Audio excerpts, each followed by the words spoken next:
through Wednesday and a strong wind developing, but this wind is coming from the north, so it's going to turn colder through the day across Shetland and then eventually the north of the mainland as well as Orkney. Some of that rain turning to snow over the tops of the mountains, for example. A clear start in the middle across Northern Ireland, southern Scotland, northern England, but further wet weather in the south, where it's going to be very mild once again. Expect warm spells with the odd rude interruption. Box Boilers sponsors the weather on GB News. Thank you, Britain, for making us the fastest growing news website in the nation. Because the truth matters, and so do you.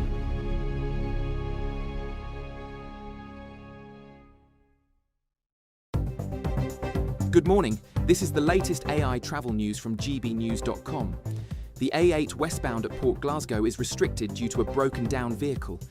In Doncaster, the A1M southbound between junctions 37 and 36 has one lane closed. A collision on the M25 clockwise between junctions 23 and 24 in Hertfordshire has caused one lane closure. The A27 westbound between the A285 Chichester and the junction with the A286 in West Sussex is experiencing congestion and expected delays. And on the trains, the Elizabeth line faces disruption between Reading and London Paddington. For more travel news, go to gbnews.com. This is GB News, Britain's news channel. They do say, Oggy, that we are what we eat. Just looking up and down. But anyway, I mean, during your sporting career, when you was a cricketer, you'd have been a lot slimmer, eating different food probably, a different regime. Tell us about that. To be fair, I wasn't eating a lot of different food, but I was active. I went into the gym, I was on a cricket pitch 5 days out, and you burned the food off, so you didn't have to really watch what you ate. Yeah. And for the last 12 years, I've been putting things in and not burning them off. Okay, so, yeah, it's time to take it up. But you're a Yorkshireman. And you play cricket for Yorkshire. It's Yep. a great honour for a Yorkshireman, isn't it, to play cricket for his Massively, county? yeah. Because back in the day, you had to be born in Yorkshire, didn't you, to actually play for Yorkshire? Yeah, I was born back in Yorkshire. My mum and dad were in Pelsall. We moved back into Yorkshire, so I was born in the county, so I was allowed to play for it. But I was a late bloomer. 18, I wasn't playing for the academy, and I got a Yorkshire contract late on. And it just went really, really quickly. So how does it work? A lot of young people playing these sports at school and that, they played probably football, rugby and cricket, weren't they? Is that you? Yeah, so at school, I went to a comprehensive school. I had a choice of football or football. Yeah. Wasn't my favourite sport, but I wanted to play sport, so I played football for school, and then in the winter I played rugby for my local rugby club, and then cricket for my local cricket club in the summer. So when did it really start for you at cricket then? So when did that penny drop that you wanted to be a cricketer? A big piece of luck. Phil Carrick came into Pudsey Kongs, who was an ex-Yorkshire captain, saw me playing third team and put me in the first team. And so I was 17, 18. He saw something in me. I don't know, because everybody else had overlooked me. I think it's because I swung the ball away. GB News, the People's Channel.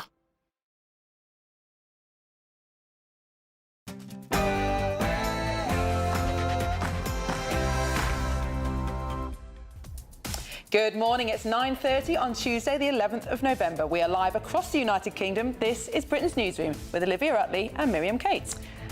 And breaking news, the BBC's outgoing Director General, Tim Davie, has just spoken to reporters. Just want to say a couple of things. I'm here to lead and support the BBC. I'm very, very proud of our journalists in this building. They're doing work, I think, that's incredibly important. I want to thank every one of them. They're doing a wonderful job. Also, everyone across the BBC doing their thing for the UK, and personally, I'm here to lead and support them. The BBC's going to be thriving, and I support every one of the team. I'm very proud of them. Thank you very much, Joanne. Meanwhile, Donald Trump threatens to sue the BBC for $1 billion if they don't remove an edited version of his speech by Friday. The president's lawyer joined Ben Leo on The Late Show Live. I think the message is fairly transparent in that the president will hold accountable those that transmit false and fake information. There's a BBC for each of us, funded by all of us. This is our BBC. Licence fee overhaul. Ministers launch a rapid review of the BBC licence fee over bias claims and rising costs. Should it be scrapped, and is it fit for purpose anymore? And elsewhere, the Chancellor hints that she will scrap the two-child benefit cap and raise billions of pounds with a manifesto-breaking raid on income tax. Rachel Reeves delivers her budget in just 15 days. And breaking news this morning, UK unemployment rises to 5%, the highest level since the pandemic.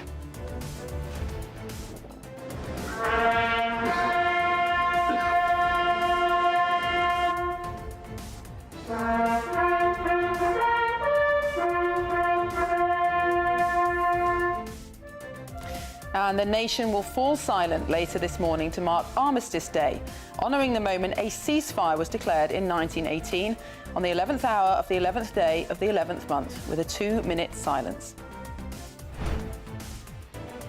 Well, here at the Cenotaph in Whitehall, we're expecting dignitaries, armed forces personnel and cadets to commemorate the moment when the guns fell silent.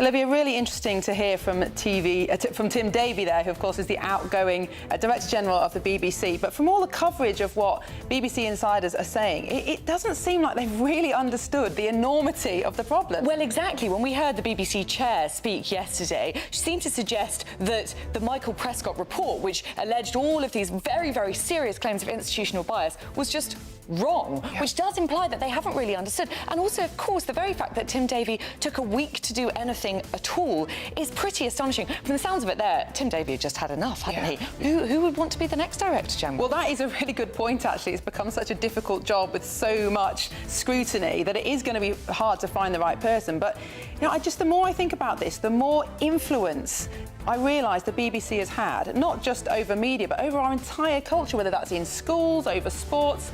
And the way that people were silenced, and we're going to hear from Kath Leng in a few minutes, about the gender issue, for example, has made an enormous difference about how easy it is for members of the public to understand what's going on. And I think what's so often misunderstood about the BBC is it's not just about covering balance on both sides of a story, it's also about which stories they choose to cover. That in itself is an editorial decision. And as Kath Leng says, it sounds as though the BBC was just choosing not to cover any stories which had a gender-critical influence in it. So that'll be fascinating. Absolutely. I always have this joke with my husband that, you know, when you get the push notifications through from the different news apps that you have, you might have the same one through from all the other media outlets and then something random from the BBC like drag queen story out or something like that. But now it's been proven in that report just how different their push notifications are to everybody else. Well, it's exactly what you were saying about the choice of stories. Well, we'd love to know what you think about all the topics we're discussing today. Post your comments on gbnews.com/your say. But first, here's the 60-second news update with Tatiana Sanchez.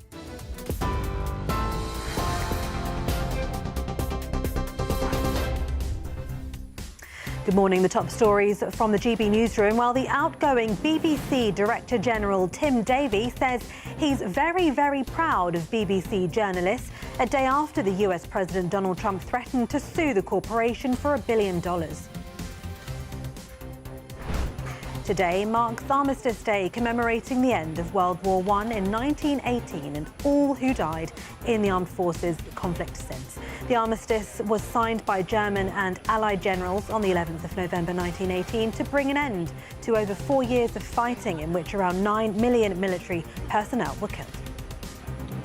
Latest data from the Office for National Statistics showed a worse-than-expected rise in the rate of unemployment to 5% in the 3 months to September, up from 4.8% in the 3 months to August, and the highest level since early 2021.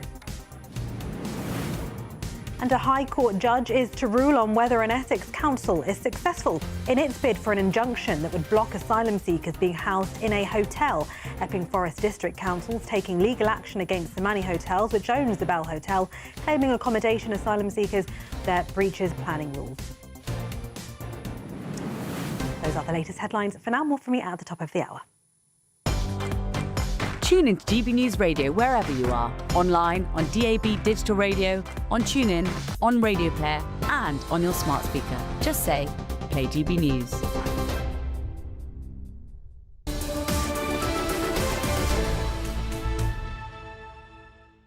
Hello, good morning and welcome. You're watching and listening to Britain's Newsroom. We're live across the United Kingdom on GB News with Olivia Utley and Miriam Cates.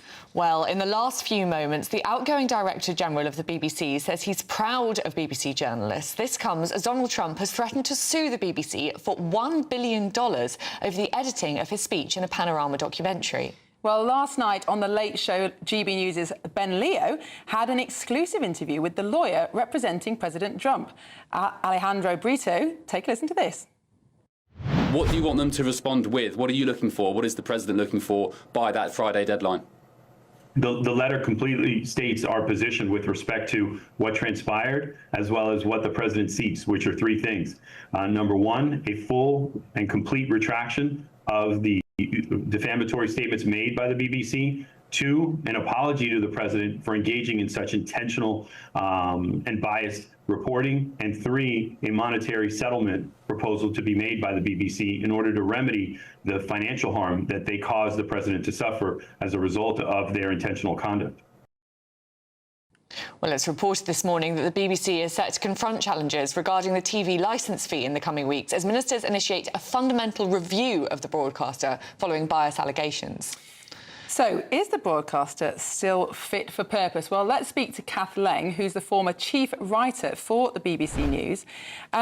Kath, good morning. Thank you so much for agreeing to come on the show. Now, you've been interviewed in the last couple of days for The Times and I think other newspapers about what led to your departure from the BBC. Can you tell our viewers what happened?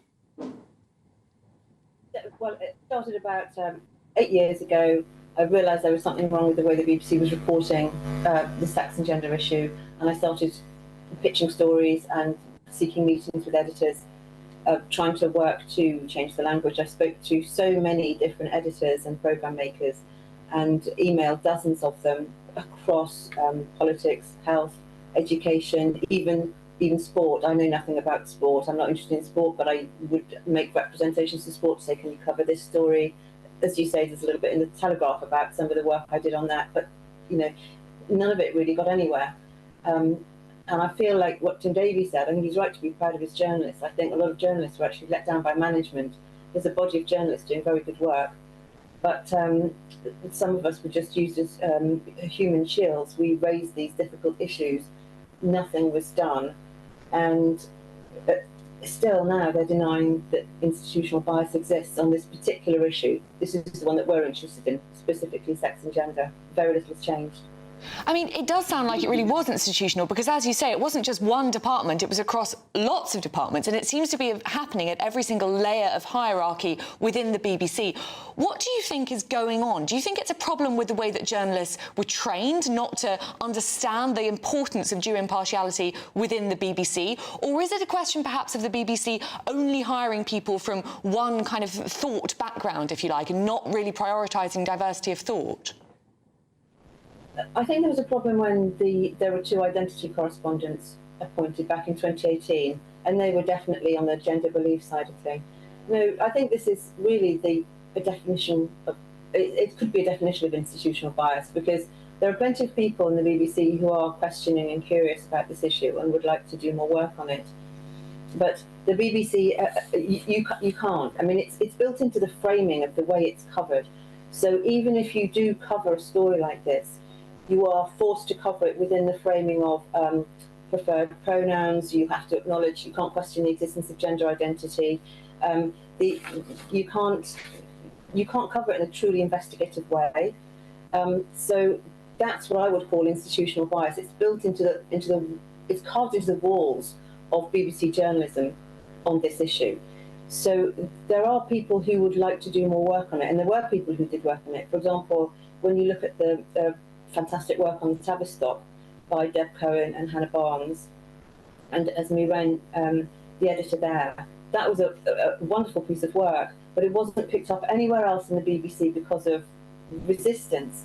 So when we were pitching our different stories, it wasn't just me, there were others as well.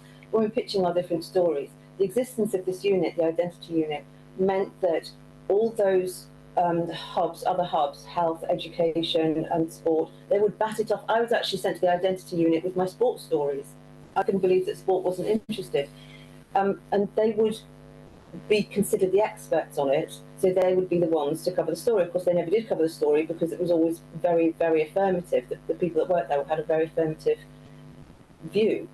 And the main problem is that if you look at the story about gender identity, it's a story about facts. And the problem is that the fact of sex and biological sex was always treated and is still treated as an opinion. So you have people try to balance it, and they say you have to balance this idea that there are two biological sexes. You have to balance it with the other view. And these aren't balancing views. It's not two equal opinions. We've got a set of facts, and we should be telling the audience about them. Now, critics of some of the stories that have come out in the past few days have said, well, all news organisations are biased, everybody has a point of view. But do you think that the BBC is in a particularly special, privileged position because, firstly, they do have such an enormous audience, but secondly, because they are paid for, essentially, through taxation or by the licence fee, they have a duty to represent all viewpoints. Do you think that the BBC has actually had undue influence over this debate on sex and gender? Yes, it has had undue influence, and it's true to say, even today, people think if it's not on the BBC, it isn't true, or it isn't happening. But you're also right to say all outlets have this affirmative bias. I think GB News doesn't have the same affirmative bias. Like, you can look at stories that are outside that framing of affirmation. But it is its public remit that makes it so important. But it is based on very sound principles, the BBC. The principles of accuracy, educate, inform, reflect a broad perspective across the UK. All those principles are completely sound and remain sound. The problem is that on this particular issue, they've strayed from those principles. And to get it right, all they have to do is return to those principles. So personally, I'm not a defunder. And I think it's foolish to say that because the BBC doesn't do what I want, it doesn't say what I want it to say on this issue, it doesn't report the way I want it to report. I think it's foolish to say, therefore, we should defund the BBC because of this specific issue, because they could turn it around tomorrow. For example, if they did turn it around tomorrow and they restored accuracy and they stopped using preferred pronouns, that would have a global impact. It would ripple across the world. And I think it's one of the reasons they don't do it. It's one of the reasons why complaints activism on this issue is so virulent. It is very, very difficult for the BBC to deal with the level of complaints. I know that GB News has a problem with complaints activism as well. But, I mean, when Martin Croxall did her little thing on the news saying pregnant women instead of pregnant people, it's just an accurate thing to say. Initially, there were nearly 500 complaints about that. That is, like, extraordinary. And a couple of dozen of them were so... and those, even the BBC did well there. The first time they got these complaints, they said, we're not having it, it's fine. But 20 of them went through, about 24 of them went through all the way to the Executive Complaints Unit, and that's where they got this sort of rather flawed judgment where it was upheld. But that's the scale of what they're dealing with, complaints activism. So every time you do a story about it, the editors and the presenters are always thinking about the level of complaint they're going to get, because the complaints unit is not empowered to just back those complaints off. They go back to the journalists, and the journalists have to deal with them personally. It takes a lot of work and time to do that, and it puts them off doing the story.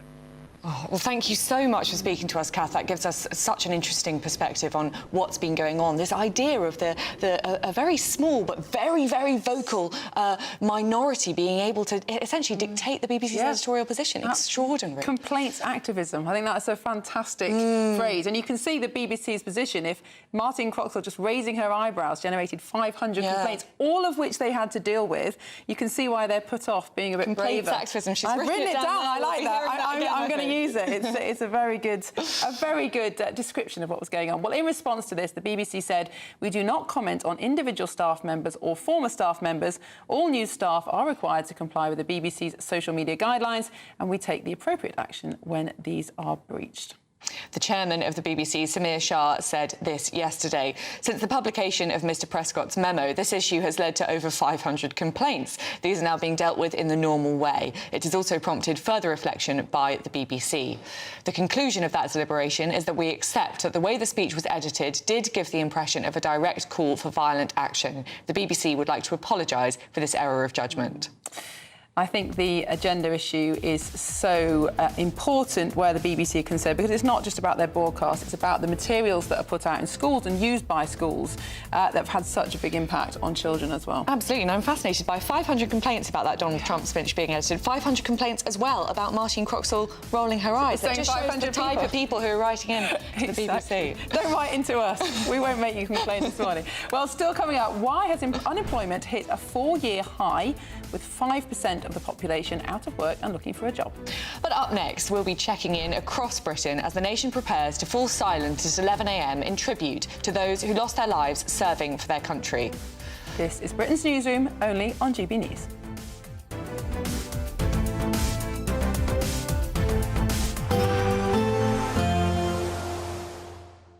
Can't wait to get in that sea. Lovely and warm. Just like the feeling of having great travel insurance. All Clear Travel Insurance sponsors GB News travel destinations forecast. A lot of fine weather at the moment across the Med, but whilst it's warm in Spain, there is some wet and windy weather moving through Madeira, approaching the Channel Islands and also affecting Portugal. Later, that's going to push through parts of Spain, but ahead of it we've got a southerly airflow and above average temperatures, a lot of sunshine through Italy into Greece as well. Keen breeze here, 1 or 2 showers, and you can see that unsettled weather affecting Tenerife on Thursday. All Clear Travel Insurance sponsors GB News travel destinations forecast.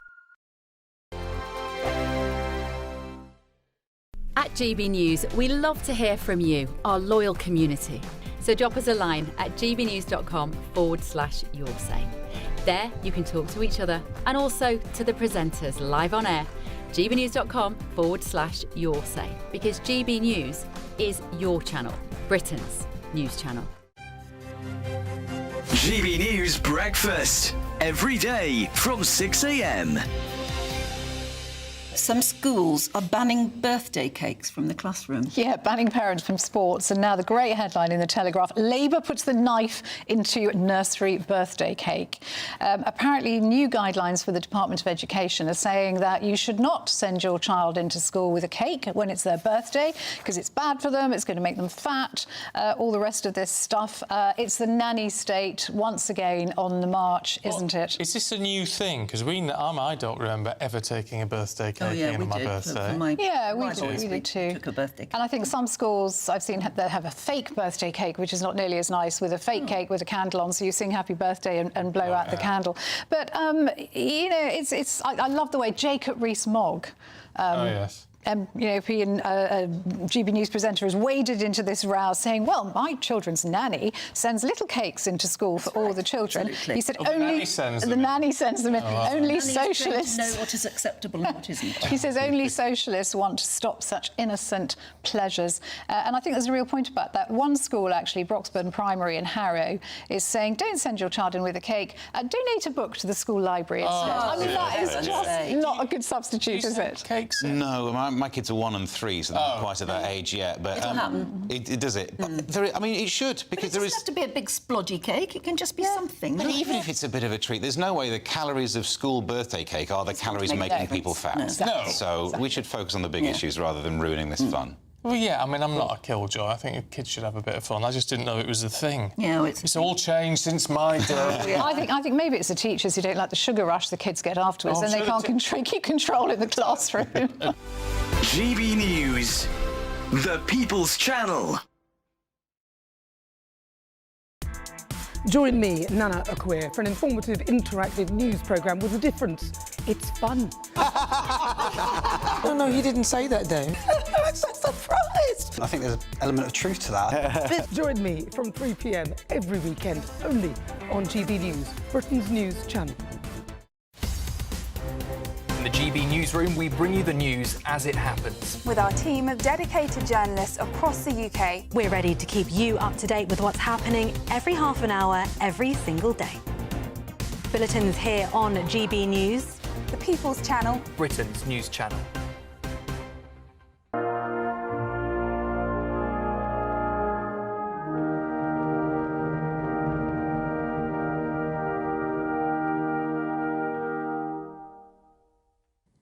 Good morning, and today marks Armistice Day, commemorating the end of World War I in 1918 and all those who've died in armed conflicts since. Across the country, the day is being marked with services and a 2-minute silence at 11 a.m. GB News' national reporter joins us now from Whitehall. Charlie, Charlie, tell us what's going on in Whitehall as the preparations heat up. Well, good morning, Miriam and Olivia. Here at Whitehall, an atmosphere of, I suppose, commemorative silence has suddenly arrived here at the Cenotaph. Around the corner, we can hear the bagpipes of the London Scottish Regiment warming up, preparing for this moment, preparing for the Armistice commemorative remembrance display. We'll have dignitaries, we'll have members of the armed forces and cadets all on parade here as London and the nation remembers that moment when the guns fell silent. And for more detail on this, I'm joined now by Justin Masiewski of the National Army Museum. Justin, tell us about just how important Armistice Day is and why we do this again after Remembrance Sunday. Yes, well, this was always, the Armistice Day. It's when, as you say, when the guns went silent at 11 o'clock on the 11th of November. But over time, it sort of got rolled into Remembrance Sunday, which is the nearest Sunday to the 11th of November. And it was about 35 years ago that the Western Front Association sort of resurrected this moment of remembrance on the actual day that the First World War came to an end. So both Remembrance Sunday but also Armistice Day itself are very significant moments of remembrance. And Justin, keeping those two moments together, this is an opportunity for people to focus really on the Great War, the First World War, specifically today, but also to commemorate conflicts past and present.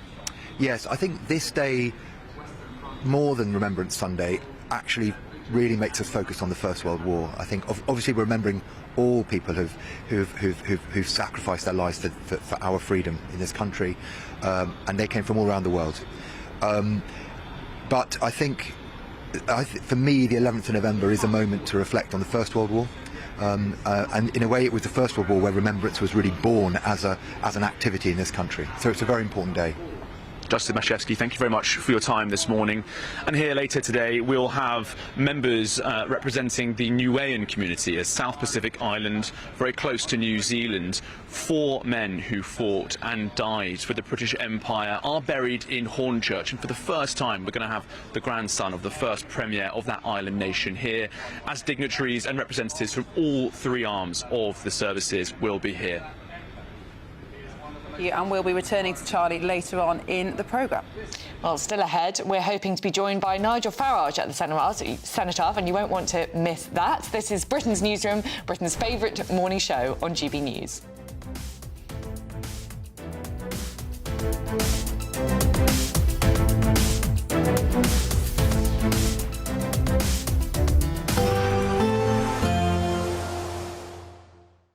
Expect warm spells with the odd rude interruption. Box Boilers sponsors the weather on GB News. Hi there and welcome to the latest update from the Met Office for GB News. Yet more windy and wet weather is expected today, particularly across western parts of the UK. The hills of southwest England, South Wales, southwest Scotland and Northern Ireland seeing quite a soaking as spells of rain push north and east across the UK. Briefly drier across the southern third, although staying cloudy and in some places with further spots of rain. But the strong wind coming in from the southwest will send another band of persistent wet weather into South Wales and the southwest of England by the afternoon. Driest and clearest in the far north of Scotland, 10 degrees here, elsewhere mid-teens. So despite the wet and windy weather, it is actually very mild for the time of year. Now, across northern Scotland, well, that's the place to be because we're going to end the day with clear spells, 1 or 2 showers, but otherwise mostly dry weather. As this spell of rain moves through central Scotland, another bout of wet weather pushing through Northern Ireland into the southwest of Scotland, reaching the central belt around 6 or 7 p.m.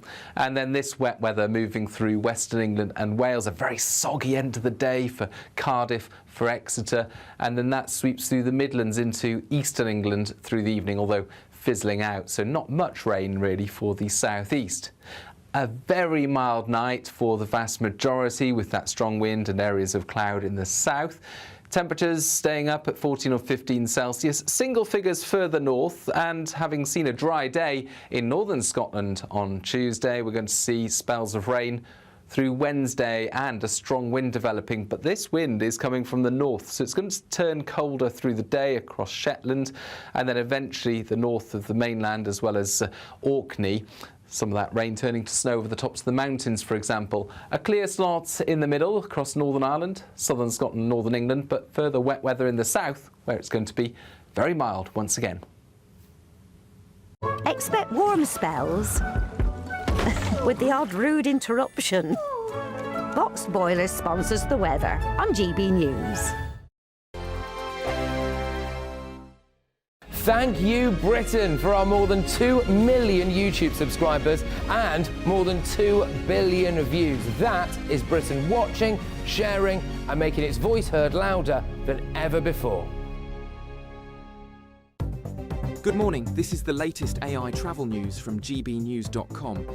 The A9 southbound at Broxton roundabout is restricted due to a road incident. On the M4 eastbound at junction 33 Capel-Lanil turn, expect congestion. A collision on the M1 northbound in Milton Keynes between junctions 14 and 15 causes delays with 2 lanes closed. Lane closure on the M5 slip road to the M6 northbound in Sandwell causes delays. The A303 eastbound in Hampshire has a broken down vehicle. And on the trains, Gatwick Express and Southern services face major disruption between East Croydon and Purley. For more travel news, go to gbnews.com. We could be delivering the perfect Christmas to you this year. There's £30,000 in tax-free cash to make 2026 the best year yet. A further £10,000 cash to spend on gifts for all the family. There's £1,000 to spend in your favourite supermarket. And a festively themed GB News goodie bag. And we'll get it all to you in time for the big day. For another chance to win, text WIN to 63225. One entry costs £2.50 plus 1 standard network rate message. Or text bonus to 63225. 5 entries cost £5 plus 1 standard network rate message. Go to gbnews.com/win. Entries start at £2.50. Call 0903 686 3232. Calls cost £2.50 plus your network access charge. Or post your name and number to GB17 PO Box 8690 Derby DE1 9TT. UK only. Entrance must be 18 or over. Lines close at 4 p.m. on the 28th of November. Please check the closing time if listening or watching on demand. Good luck. Mornings don't have to be tiresome, especially if you have the right company. Wake up to news as it happens, opinion and debate, and of course, a little bit of entertainment too. Because when the kettle's on, we're on. That's Breakfast on GB News, a show worth waking up for. Every morning from 6 a.m. Only on the People's Channel, Britain's news channel. We'll spread the news, you spread the word. From the school run to the home run, watch a new show for all of Britain. He can say whatever he wants. A straight talking show where all voices are heard. And, you know, when are we going to stop talking about smashing the gangs and actually do it? With the stories that matter from every part of our country. There's a bit of a crash landing there for your Chancellor. Bold, fearless and standing up for you. That's me, Martin Daubney, 3 p.m. till 6 p.m, weekdays, here only on GB News. The People's Channel, Britain's news channel.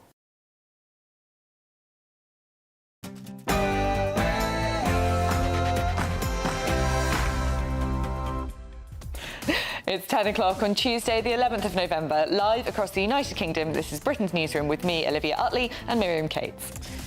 Well, breaking news this morning. The BBC's former Director General, Tim Davie, has spoken to journalists in the last hour.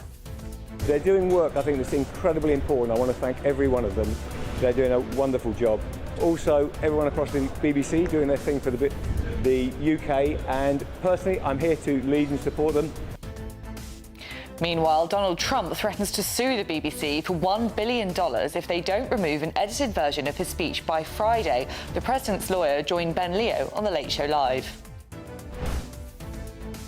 I think the message is fairly transparent in that the president will hold accountable those that transmit false and fake information. There's a BBC for each of us, funded by all of us. This is our BBC. So will there be a licence fee overhaul? Well, ministers have launched a rapid review of the BBC licence fee over bias claims and rising costs. Should it be scrapped? Is it fit for purpose anymore? Well, all of those questions engulfing the BBC. Tim Davie, though, making no reference to that current scandal, nor apologising to Donald Trump. And the Chancellor hints she will scrap the two-child benefit cap and raise billions of pounds with a manifesto-breaking raid on income tax. Rachel Reeves delivers her budget in just 15 days. And breaking news this morning, UK unemployment rises to 5%, the highest level since the pandemic.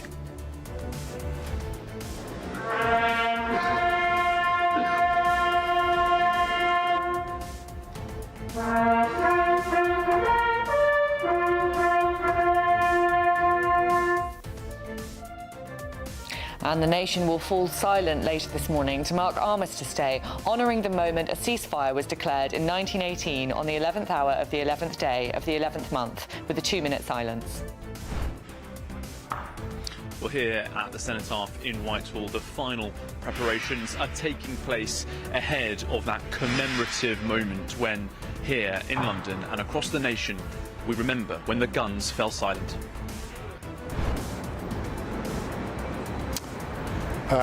Belfast will indeed fall silent at 11 o'clock, but there is real anger here amongst veterans over Labour's new Veterans Minister and her refusal to deny that IRA terrorists could be on the new legacy board that involves looking at those crimes from the past. There are 16,000 names engraved into the wall here at the National Memorial Arboretum, representing all those who have died since the end of the Second World War. Later this hour, Her Royal Highness the Princess of Wales will join in the Armistice Day service here. We're in Edinburgh, we're about an hour away from the Armistice Day service, and I'm here at the Edinburgh Remembrance Garden where thousands of crosses remembering armed veterans, old and more recent, as the nation gathers to remember their sacrifice.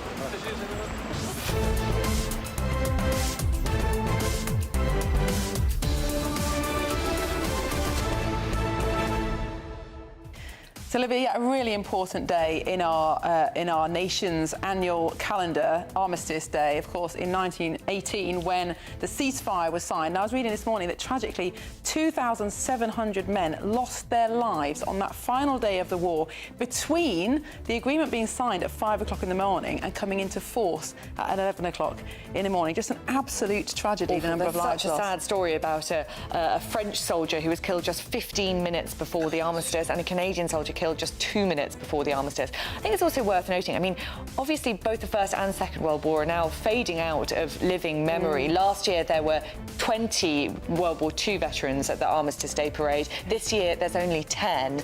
There are only about 8,000 left living in the country, which I think makes this remembrance event ever more important as it gets harder to remember through living memory. Absolutely, and the First World War was just unprecedented in terms of lives lost. I think 900,000 military lost in Britain, but 1.4 million in France. I mean, just an extraordinary stain on the nation's history. And in fact, the French were so ashamed of the number of people who lost their lives in that final day of the war that they backdated the date of death on some of the graves from 11th of November to the 10th of November. Just some astonishing stories that, like you say, will die out if we don't keep them going.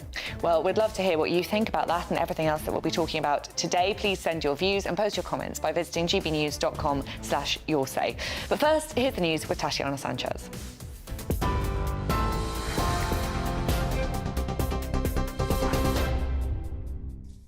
Thank you very much. The top stories. Outgoing BBC Director General Tim Davie says he's very, very proud of BBC journalists ahead of an address to staff this morning. It comes a day after US President Donald Trump threatened legal action if the corporation does not retract false and defamatory statements made about him in a documentary. Just want to say a couple of things. I'm here to lead and support the BBC. I'm very, very proud of our journalists in this building. They're doing work, I think, that's incredibly important. I want to thank every one of them. They're doing a wonderful job. Also, everyone across the BBC doing their thing for the UK. And personally, I'm here to lead and support them. The BBC's going to be thriving, and I support every one of the team. I'm very proud of them. Thank you very much, Joanne. The US president has threatened to sue the BBC for $1 billion over the editing of his speech in a Panorama documentary. His legal team's giving the broadcaster until Friday evening to respond. Last night on The Late Show Live, GB News' Ben Leo had an exclusive interview with the lawyer representing President Trump, Alejandro Brito. The president is extremely frustrated, yet adamant in his belief that he is going to hold accountable those that engage in and peddle in false information and untruthful statements.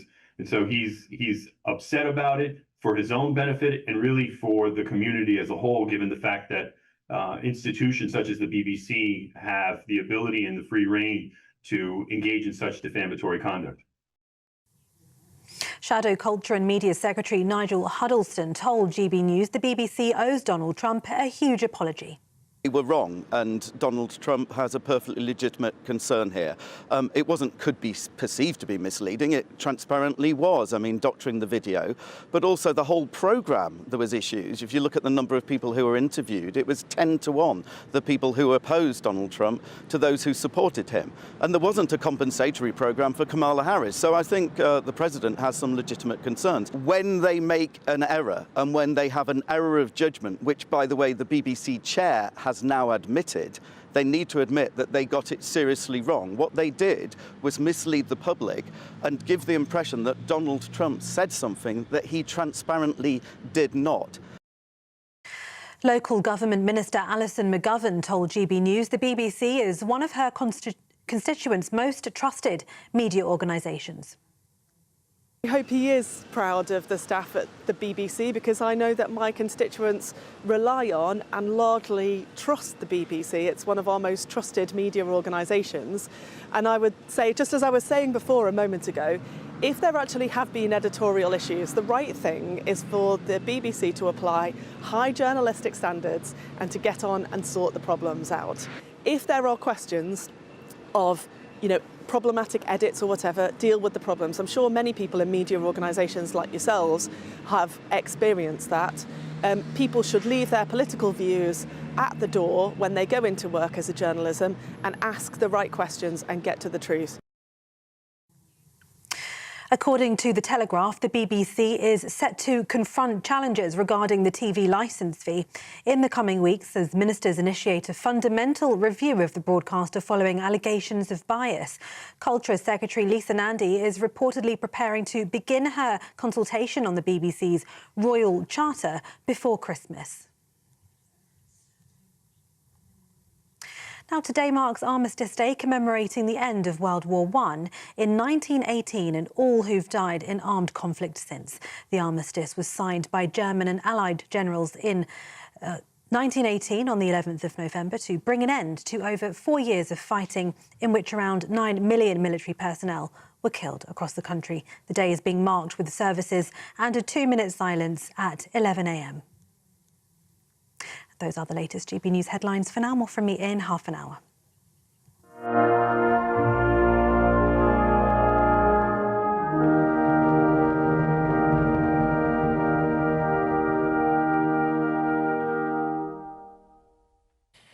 Hello, good morning and welcome. This is Britain's Newsroom. We're live across the United Kingdom on GB News with Olivia Utley and Miriam Cates. Well, today marks Armistice Day, commemorating the end of World War I and all of those who have died in armed conflict since 1918.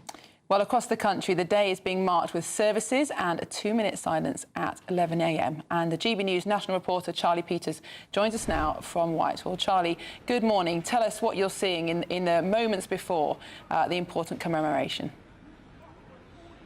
Yes, good morning. Here there is an atmosphere really of quiet commemoration that's just washed over the Cenotaph over the last half hour or so as people prepare for that moment in the 11th hour. We could hear the bagpipes of the London Scottish Regiment around the corner warming up for the start of their commemorative display. I'm joined now by Nigel Farage, leader of the Reform Party.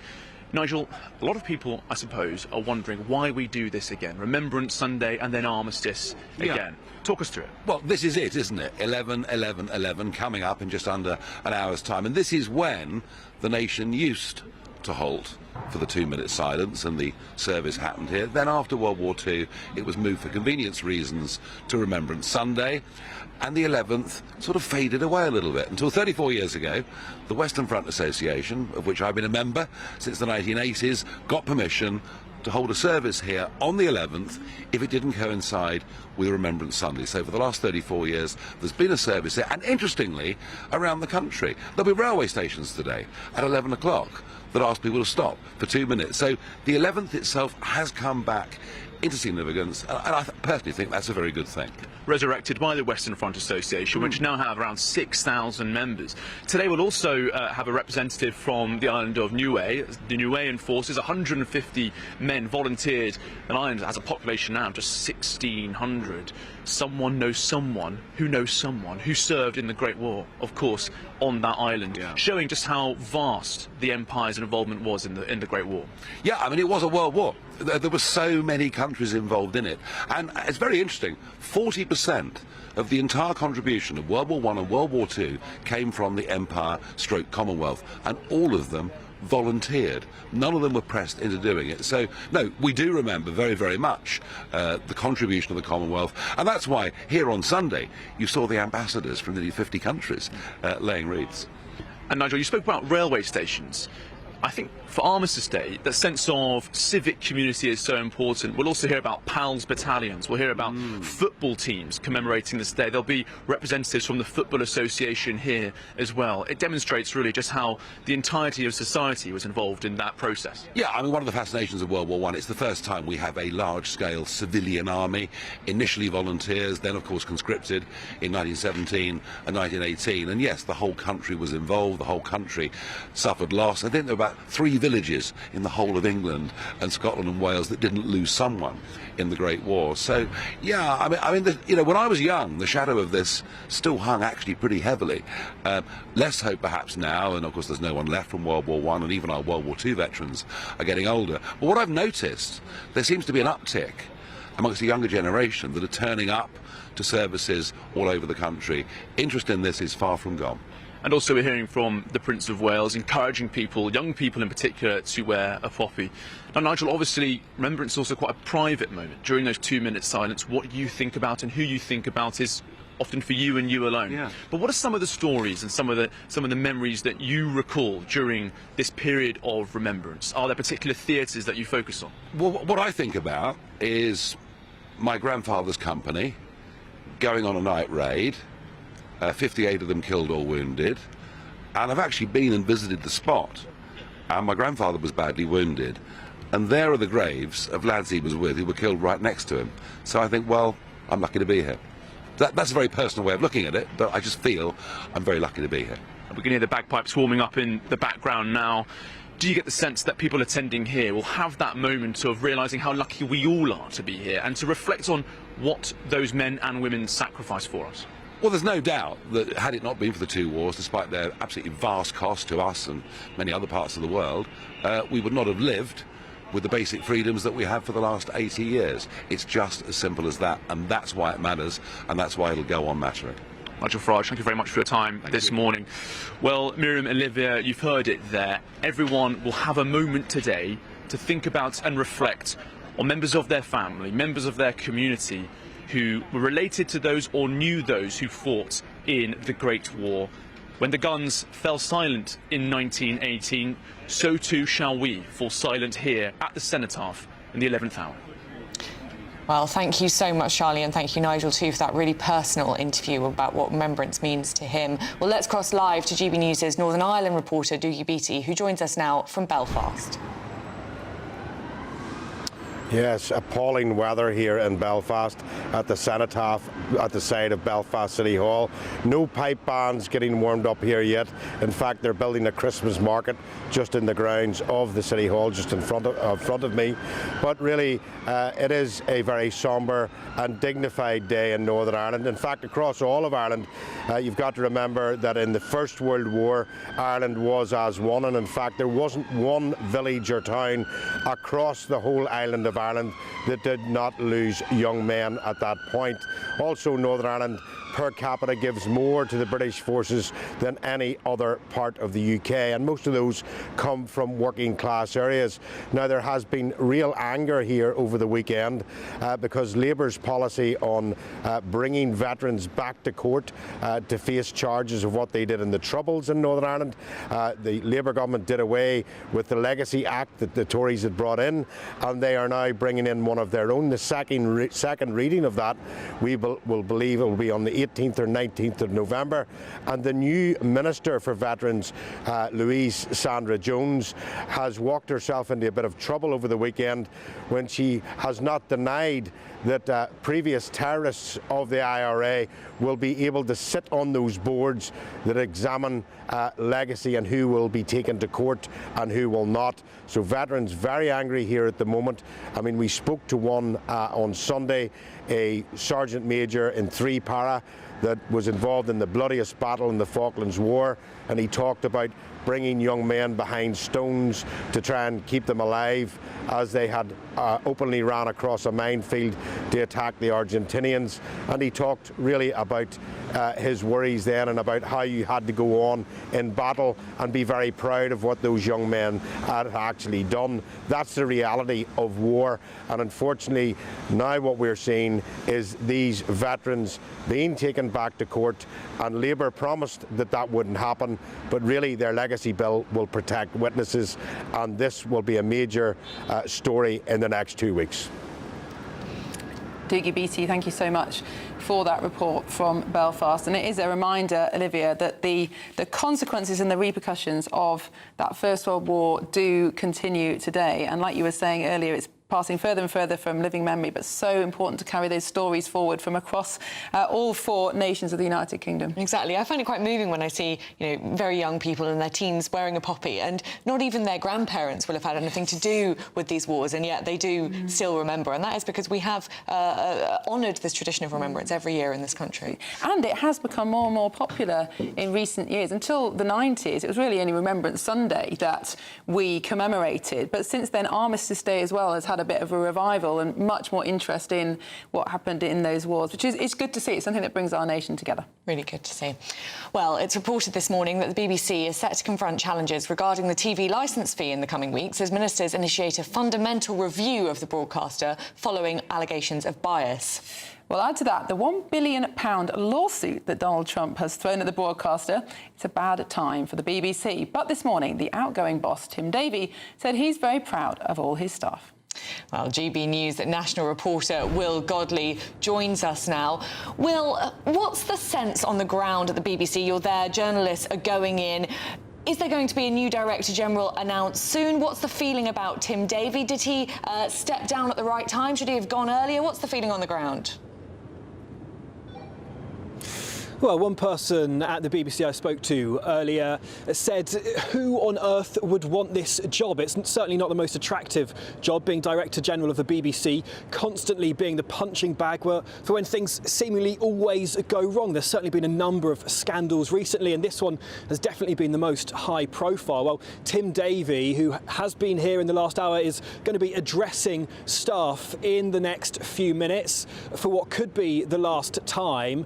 He'll want to kind of steady the ship amid all of these choppy waters, most notably as they're facing this legal battle of a £1 billion legal suit from Donald Trump if they don't meet his demands by the end of play on Friday. Of course, he's wanting them to retract that Panorama documentary, apologise for it and also fully compensate him.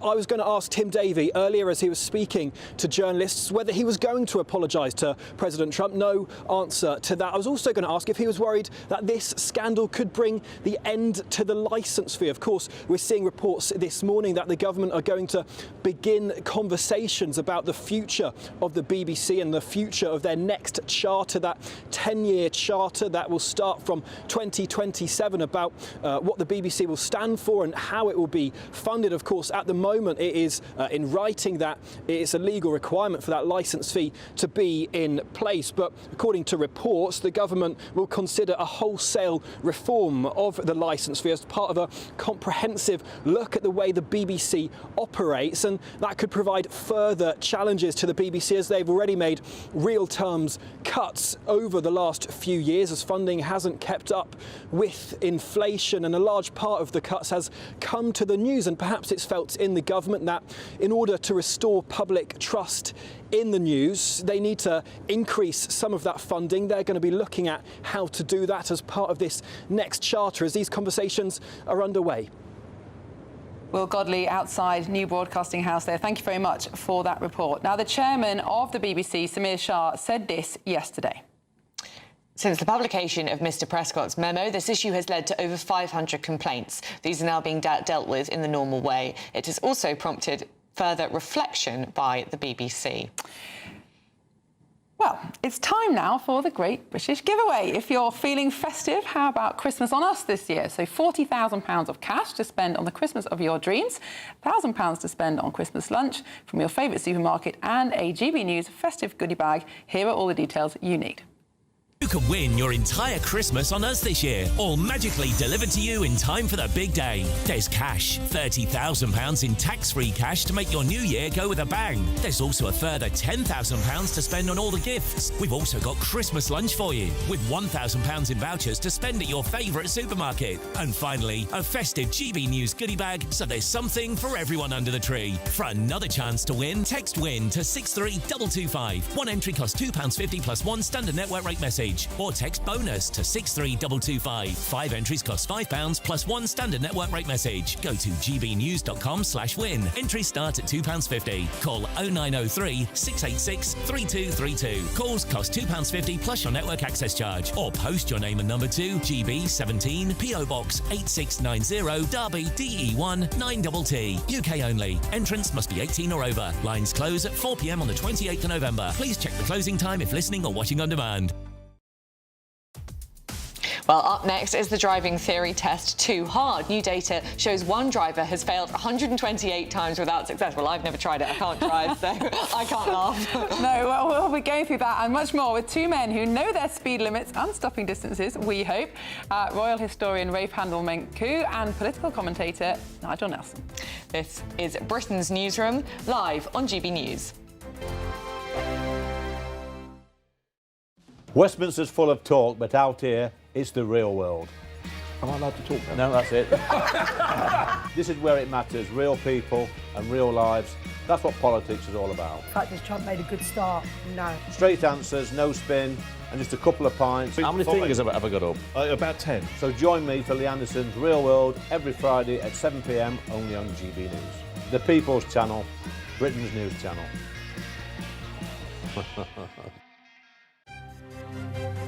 GB News Breakfast, every day from 6 a.m. It's about this project. What are you doing with it, and what are you hoping to achieve? Hi, Stephen. Hope you're well. Hi. Yes.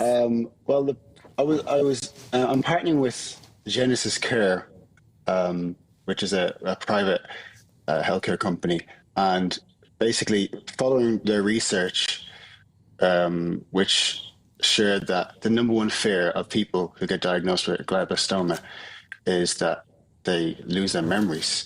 Now, that's obviously affects me because Tom was my brother, and his 2 points in his life was raising awareness to treatments and the power of positivity. Tom's family were called the Positive Parkers, and we were an extension of the Positive Parkers. So Genesis Care have created this campaign called the Memory Bank, which is an art installation that basically you go to.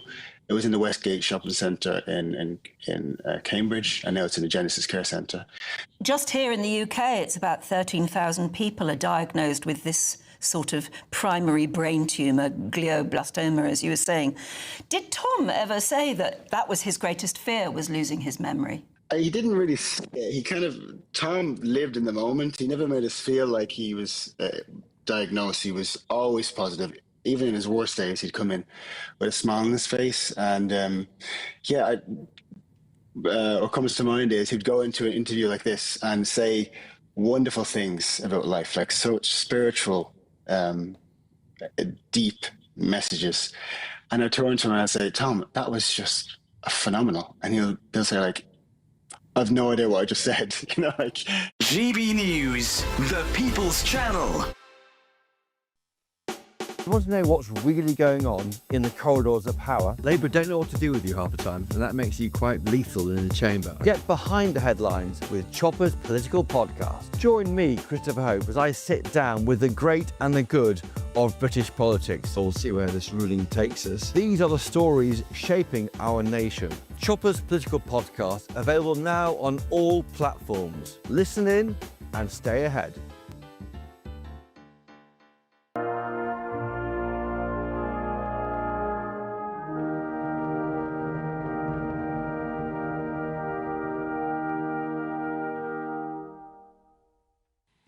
Good morning, it's 10:26 and this is Britain's Newsroom with me, Olivia Utley, and Miriam Cates. Sorry. Now, our GB News national reporter, Jack Carson, joins us now from the National Memorial Arboretum, where a service will be held later this morning. Yeah, good morning to you both. Well, here invited guests have started to arrive here at the Armed Forces Memorial, where this Armistice Day service will be taking place. Inscribed into the walls, engraved into those walls, are 16,000 names representing all of those who have lost their lives in service on duty since the end of the Second World War. This is a very special memorial because, unfortunately, with the weather, it might not look like we'll get it today, but it is designed in such a way that the sunlight will form through a gap in the wall at exactly 11 o'clock on the 11th day of the 11th month, where, of course, in 1918 the guns fell silent on the First World War battlefields. And, of course, decorated around here at the memorial are beautiful poppies around the wreath where Her Royal Highness the Princess of Wales will be later this morning to lay that wreath. Of course, that we are joined by the Band of the Irish Guards. That she, of course, is Colonel of the Irish Guards since taking over from Prince William in 2023, and you just feel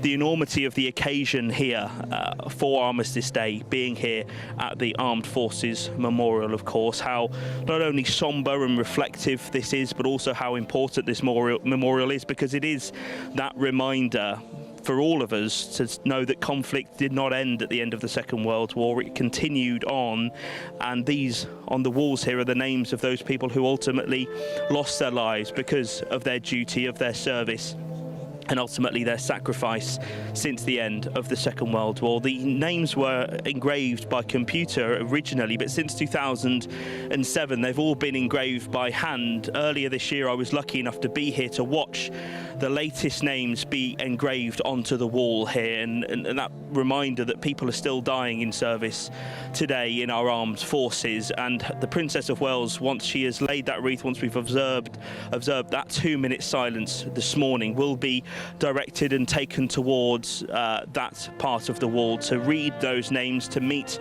family members of some of those who have been engraved onto the wall this year. It's such a poignant visit for her to attend this service today. She'll be arriving shortly, and invited guests, the Band of the Irish Guards, playing us through to this Armistice Day service at 11 o'clock.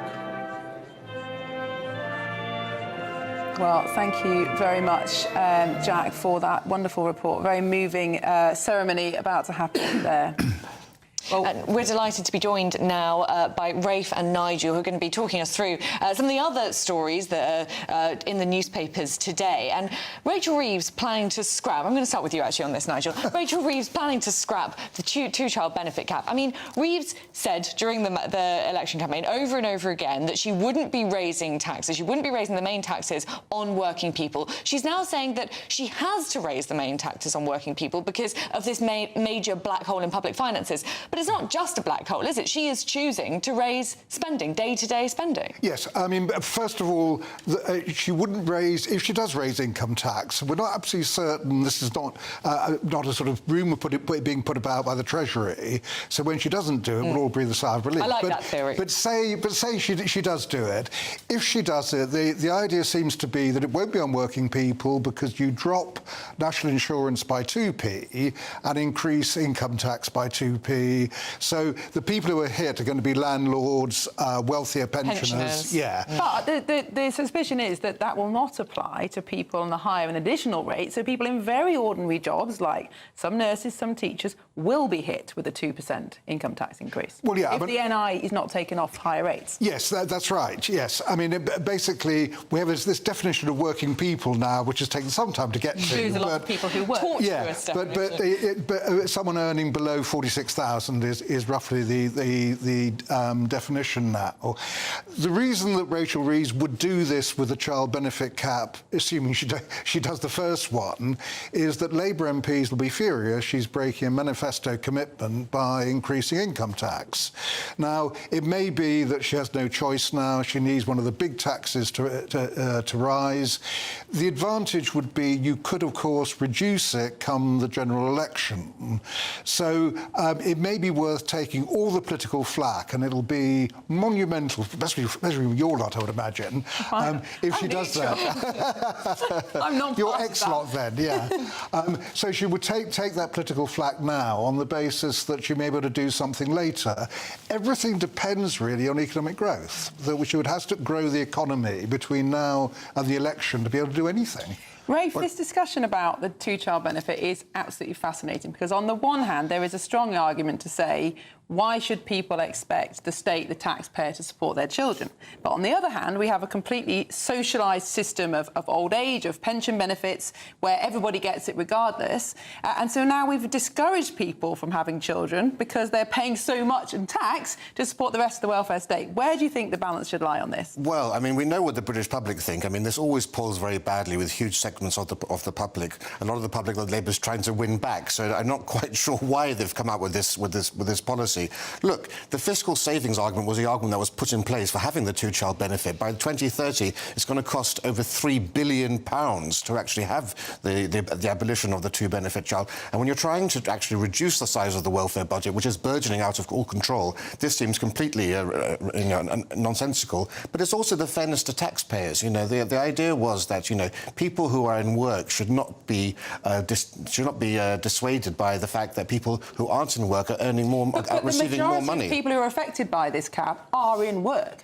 Yeah, but there's also about personal responsibility. And one of the arguments about having a two-child benefit cap is to incentivise those who aren't in work to have work if they have more than two children, but also, of course, for those who are in work to find more work themselves and increase their working hours if they're able to. So this is also a lot about fiscal responsibility. And also, of course, we can't... if you're going to put a policy like this ahead, it surely must ride in tandem with another policy saying that benefits should be restricted to citizens, because, of course, we know that people who aren't citizens are eligible in many cases for these sorts of benefits. But it would lift 350,000 children at least out of poverty, which is one of the main tenets of what Labour is meant to be doing. Gordon Brown thinks it could be done by raising gambling taxes, for instance.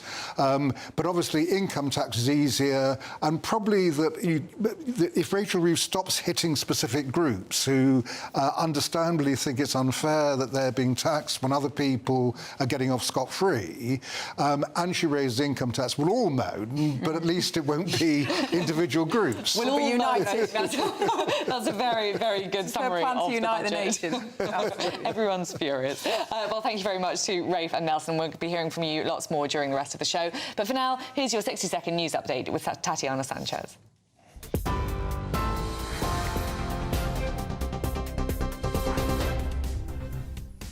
Olivia, thank you. The top stories. The outgoing BBC Director General Tim Davie says he's very, very proud of BBC journalists a day after US President Donald Trump threatened to sue the corporation for $1 billion over the editing of his speech in a Panorama documentary.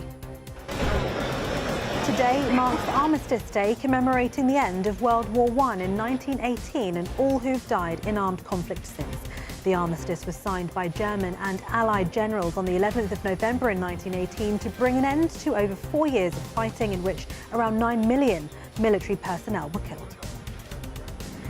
Latest data from the ONS showed a worse than expected rise in the rate of unemployment to 5% in the 3 months to September, up from 4.8% in the 3 months to August, and the highest level since early 2021.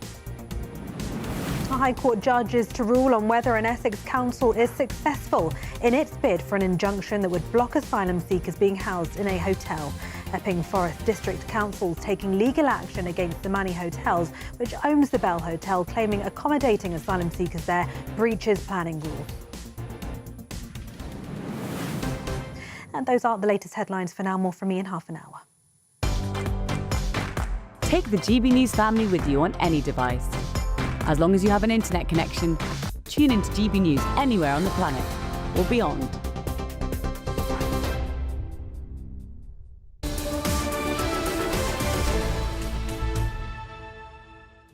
Well, still ahead, find out why some NHS staff feel that St George's flags create no-go zones for them. And all eyes are on Big Ben as we await the 2-minute silence at 11 a.m. This is Britain's Newsroom on GB News.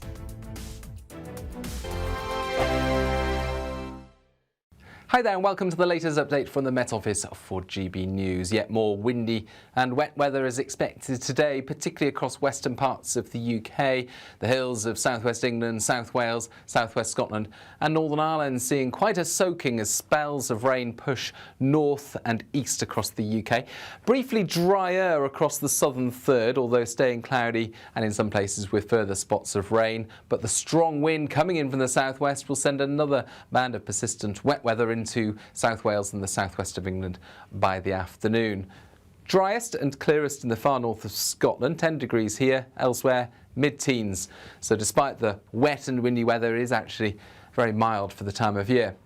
Now, across northern Scotland, well, that's the place to be because we're going to end the day with clear spells, 1 or 2 showers, but otherwise mostly dry weather. As this spell of rain moves through central Scotland, another bout of wet weather pushing through Northern Ireland into the southwest of Scotland, reaching the central belt around 6 or 7 p.m. And then this wet weather moving through western England and Wales, a very soggy end to the day for Cardiff, for Exeter, and then that sweeps through the Midlands into eastern England through the evening, although fizzling out, so not much rain really for the southeast. A very mild night for the vast majority with that strong wind and areas of cloud in the south. Temperatures staying up at 14 or 15 Celsius, single figures further north, and having seen a dry day in northern Scotland on Tuesday, we're going to see spells of rain through Wednesday and a strong wind developing, but this wind is coming from the north, so it's going to turn colder through the day across Shetland and then eventually the north of the mainland as well as Orkney.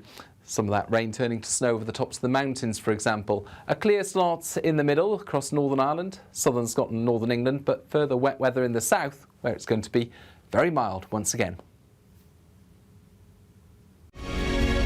Thank you, Britain, for sharing over 5 million comments on your say.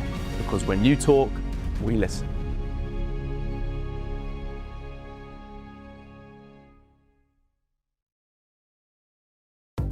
Good morning, this is the latest AI travel news from GBNews.com. Commuters should note significant disruptions on the A90 near Brecon due to roadworks and congestion on the M4 eastbound at junction 33. A broken down vehicle on the M57 northbound exit slip at junction 2 is causing 10-minute delays.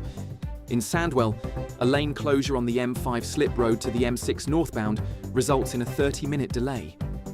A collision on the M1 northbound between junctions 14 and 15 in Milton Keynes adds a 10-minute delay. And on the trains, major disruptions are affecting the East Croydon to Purley route, impacting the Gatwick Express and Southern lines. For more travel news, go to gbnews.com.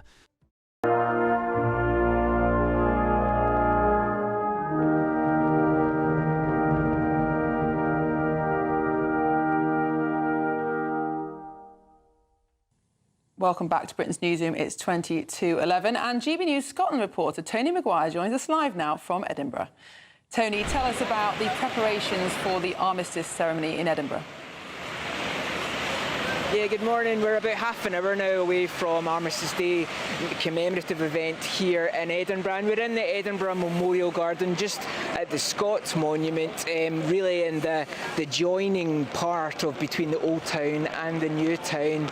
And I'm joined by Claire. Now tell me, this has been a long time coming here, and as the CEO of Royal British Legion Scotland, obviously we've just been talking about how this has really been a year of lots of remembrance, lots of moments to tap into that act of remembering. Yeah, it has. It's been a fantastic year for bringing people together right throughout, the various months. We've had the VE Day 80th earlier this year, and we'd VJ Day 80th back in August. So it's really kept the remembrance theme in the public consciousness.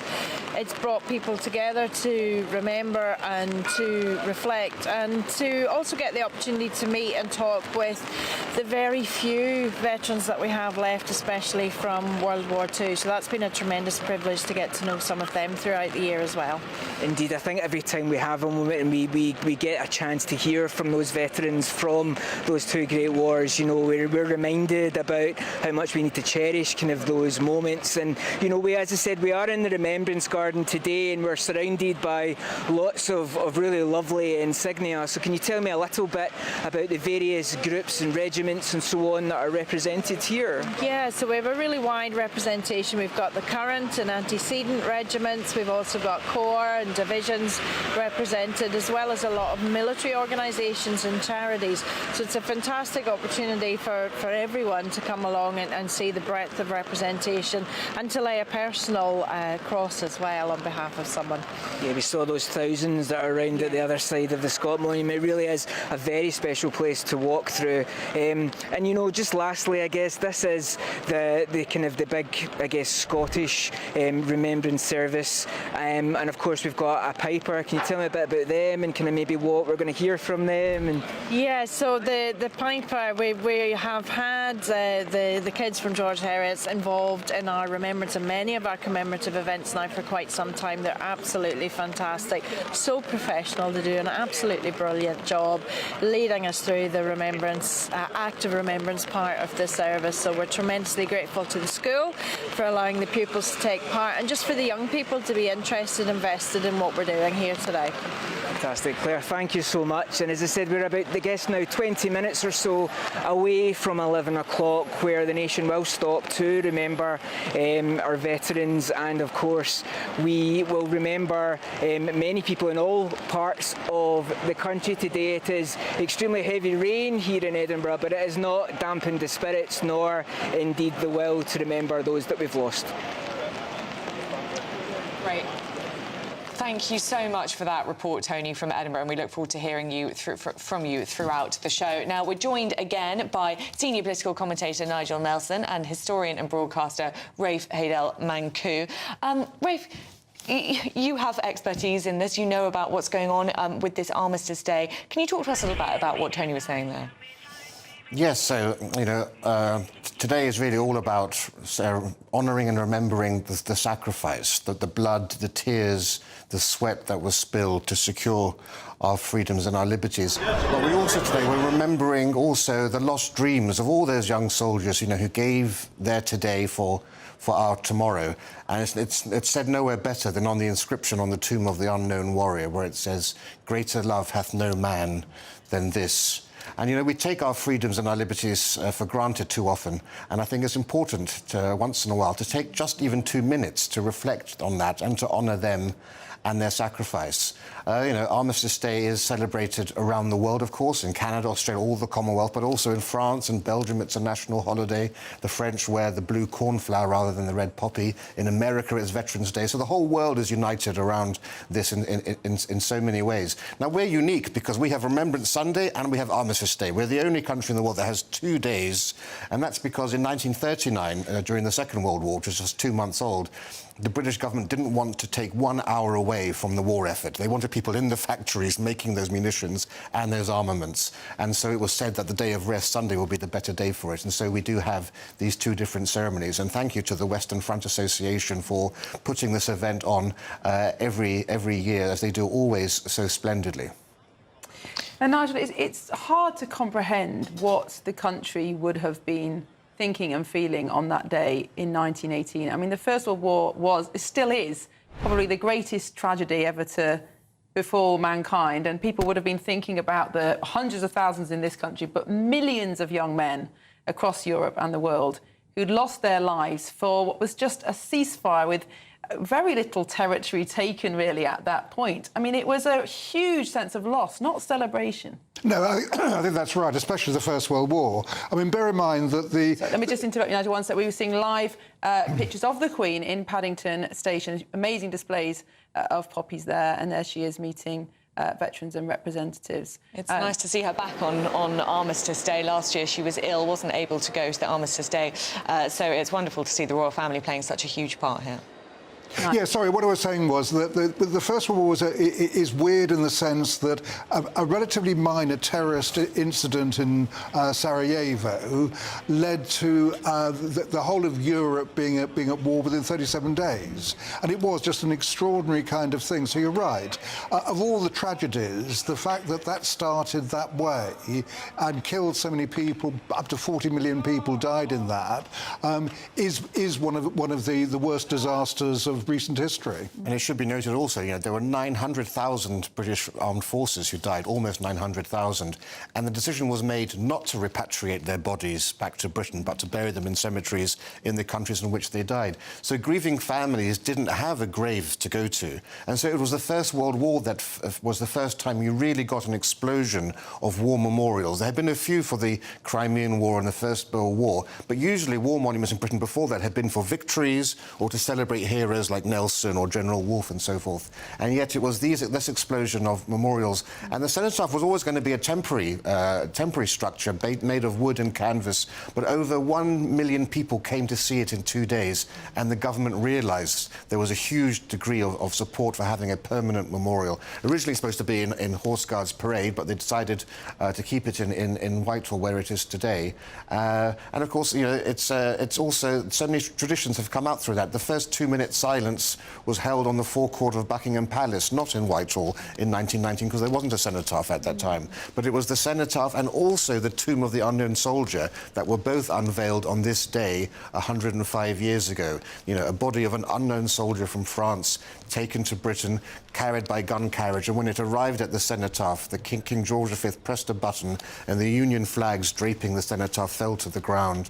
And then the King carried on the procession behind the gun carriage to Westminster Abbey, where the fallen soldier was laid amongst the greatest heroes of Britain. And I always think that's just such a moving, wonderful idea, isn't it? So there's all this fanfare around this body of this unknown soldier, and every family in the country can hope and pray that maybe that is their son who's being honoured in that amazing way. It must have been some little comfort to those people. Nigel, it was interesting what Rafe was saying there about we have 2 commemorations of Remembrance. One, Remembrance Sunday, where now we remember all the fallen in all the wars since 1914. But Armistice Day, very much about what happened between 1914 and 1918. And of course, on that day, on this day in 1918, it wasn't actually peace that was declared. It was only a ceasefire. Yes, that's right.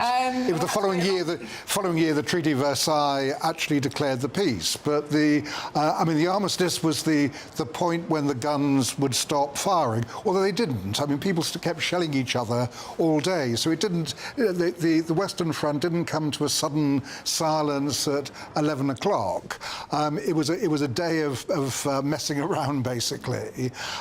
But yes, I think that it's right that we do it in these 2 parts. It's right that we commemorate everybody who has sacrificed in wars over the years, but try and reserve this one for, as Rafe just pointed out, 900,000 British soldiers were killed in that war. An awful lot less when the Second World War came along. And Rafe, we're looking on your screens now. There are pictures of the Queen again speaking to veterans. The royal family has historically played a very important part in these remembrance events, and we've got the Princess of Wales here as well at the National Arboretum. Can you talk to us a little bit about the royal family's role, the role that the royal family plays, and why that's so significant and important? Well, of course, we must remember that all members of the armed forces take their commission from the Crown. The King is the commander-in-chief. That the bond between the monarchy and the military is so strong, of course. Members of the royal family are colonels of various regiments and have served with distinction as well. And the monarchy understands how precious that link is. It's also very important because loyalty of the armed forces are to the sovereign. They're not to an elected politician, and that's hugely important and one of the great assets of having a constitutional monarchy. And so the monarchy are always present. You know, I mean, there are 4 major events for remembering this time of year. You have the Royal British Legion Festival in the Royal Albert Hall. You have the National Arboretum service attended by the Princess of Wales this year, and then Armistice Day and Remembrance Sunday. And the royal family play a key part in all of those ceremonies. Ray, thank you. Well, let's bring in GB News national reporter Charlie Peters and the former Attorney General Sir Michael Ellis. Good morning, both of you. What are your thoughts as in the run-up to this very important moment in our national calendar? Well, good morning, Miriam. Good morning, Olivia. Thank you. And thank you all of you for joining us for this commemorative display.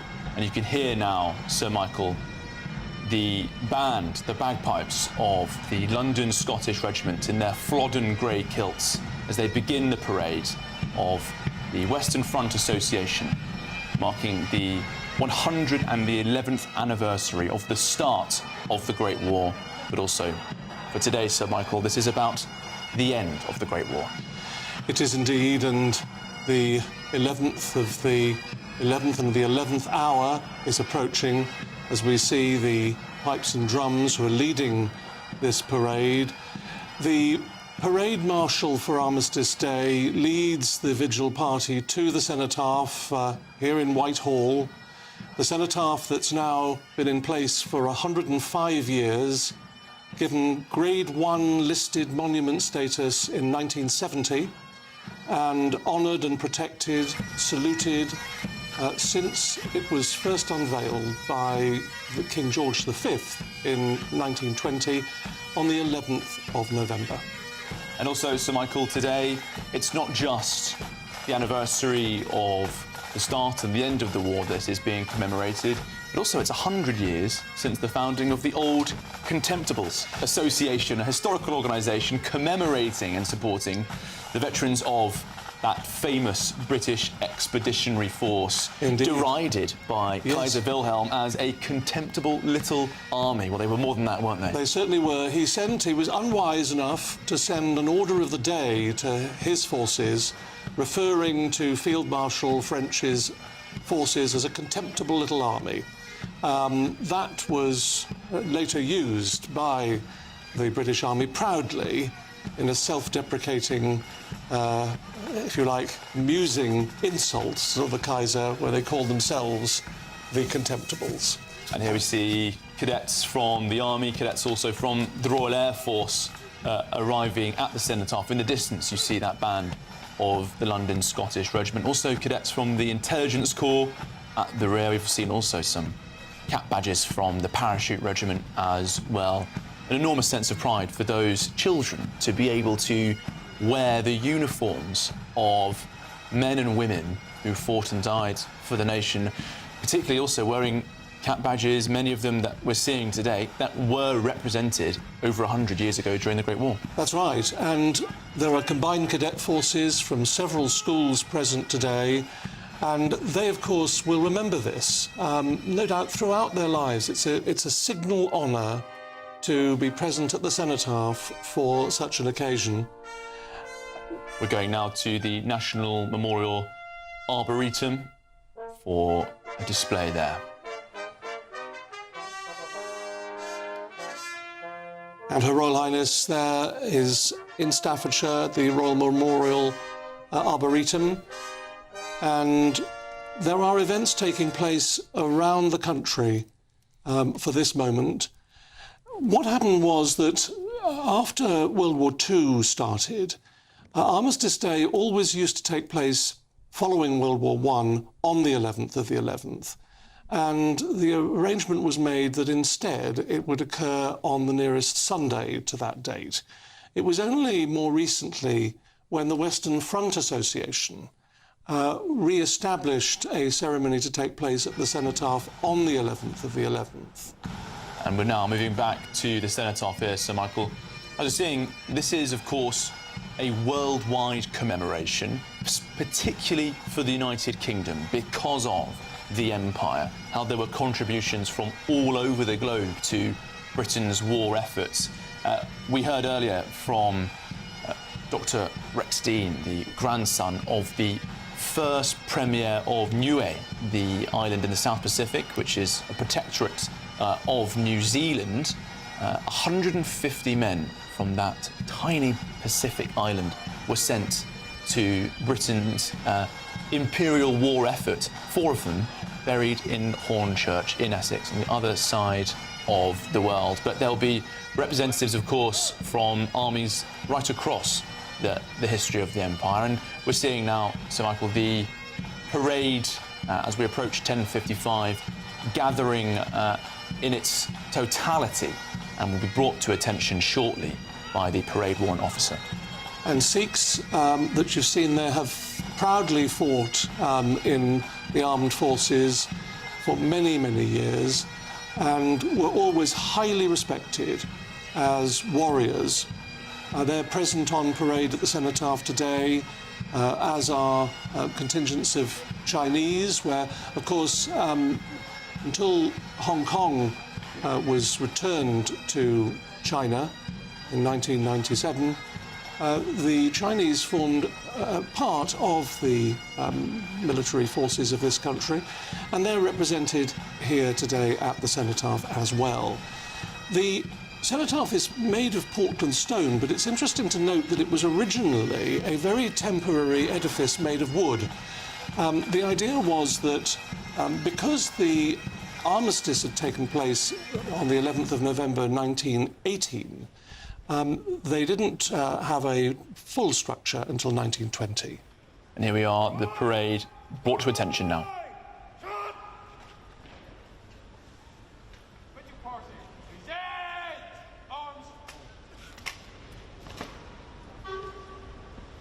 Presentation of arms there, as we expect the Chief of the General Staff, Sir Roland Walker, the professional head of the armed forces, who will also be joined by the heads of all 3 of the branches of the armed services as they gather at the Cenotaph.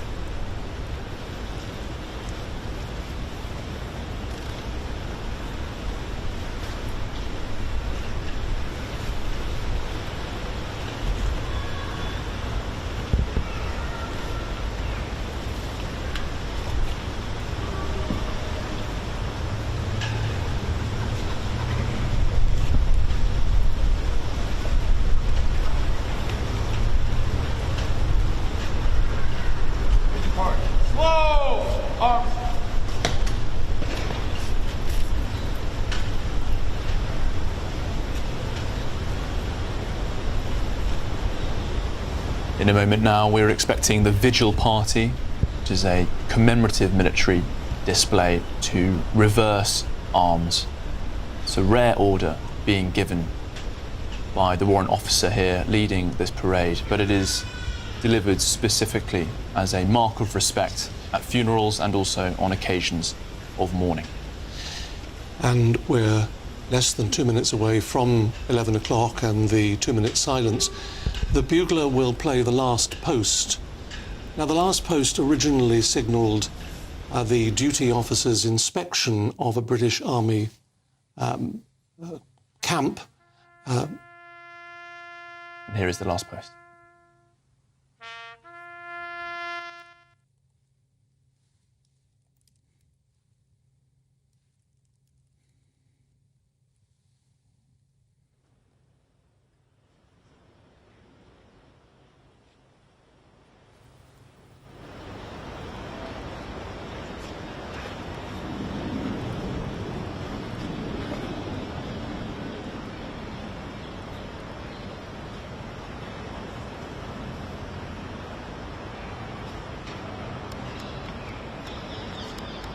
See there the Secretary of State for Defence gathering in the final minutes before we prepare for the nation falling silent to commemorate the end of the First World War, the Great War, with representatives from all three branches of the armed forces, politicians, dignitaries, Chief of the General Staff.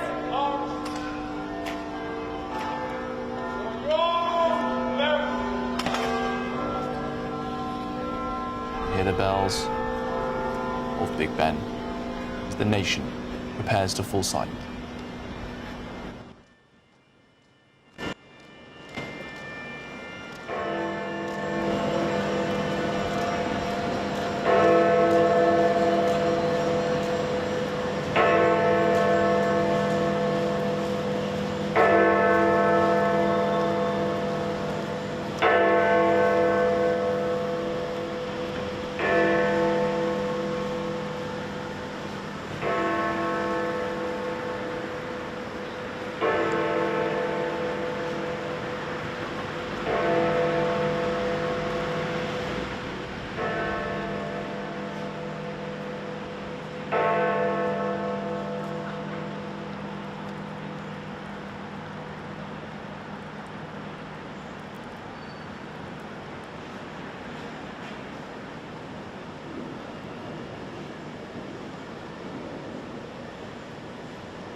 It's now 2 minutes past 11. Thank you all for joining us in this act of remembrance and for observing the 2 minutes silence.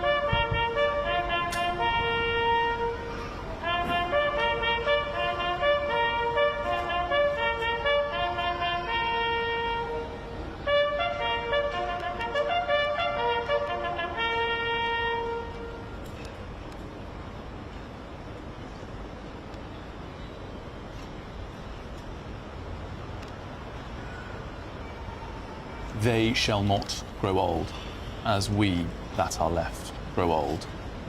Age shall not weary them, nor the years condemn. At the going down of the sun, and in the morning, we will remember them.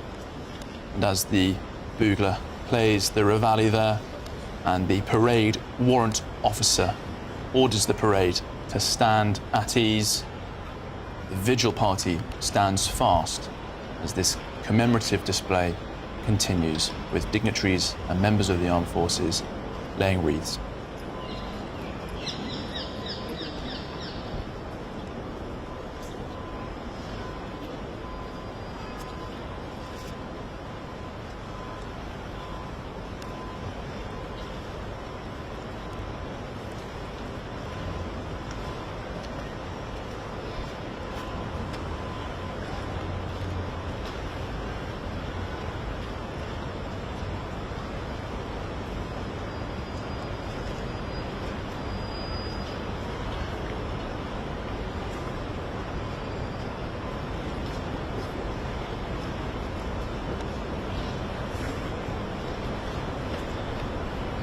Well, the 2 minutes silence there.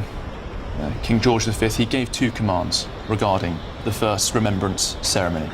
The first was that throughout the land, a 2-minute silence was to be observed. The first minute was to remember those who went off to fight for the United Kingdom. The second minute was to remember all those who never returned. And King George V, his second command was that all other remembrance services, medals would be worn. And that command has never been rescinded.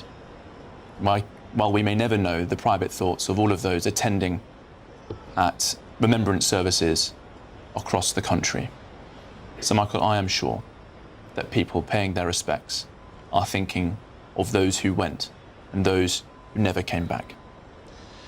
Yes, Charlie, well, there will be people, perhaps elderly people today, whose grandparents fought and died in World War I. There was barely a family that was not affected and didn't suffer a bereavement. The losses in World War I were absolutely enormous and unprecedented. And it resonated throughout history since that conflict. The arc of history has sadly seen many wars, but the conflict in World War I was an incalculable loss to the British people.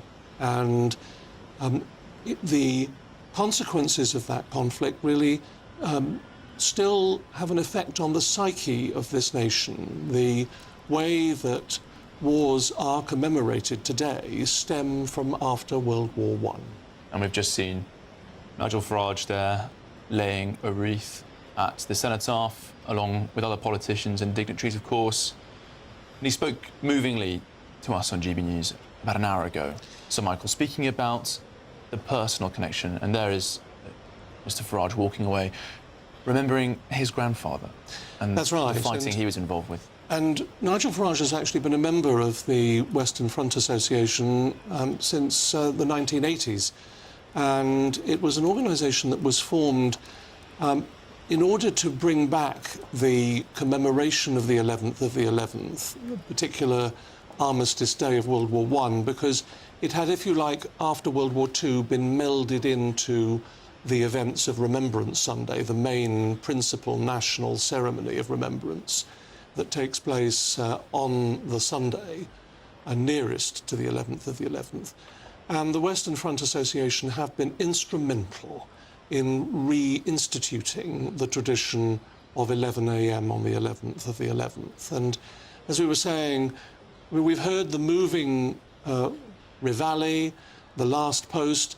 It's interesting to note, Charlie, that those were originally bugle calls that were, the last post was to signify the end of an inspection by a duty officer of the encampment at the end of an evening, and Reveille was the wake-up call for soldiers the following morning.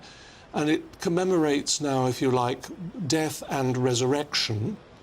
And it's actually worth noting that Winston Churchill, Prince Philip, and the late Queen Elizabeth II both had Reveille and the last post played at their funerals.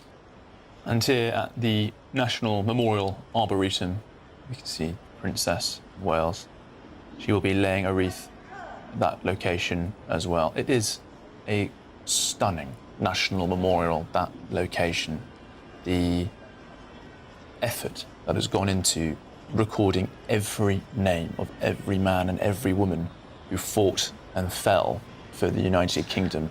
And it is impeccably maintained And back here at the Cenotaph, the commemorative proceedings continue. We'll be expecting prayers shortly and a blessing from the Padre as wreath laying continues. And so, Michael, when we were at the Cenotaph this morning, before the sun had risen and it had started to wash over all of those reeds gathering around the Cenotaph, hundreds of dedications made, not only from former and current units of the armed forces, but also the Metropolitan Police, the Guides, any institution that might have a link, because of course all institutions, in a sense, have a link to those who fought and sacrificed in the First World War.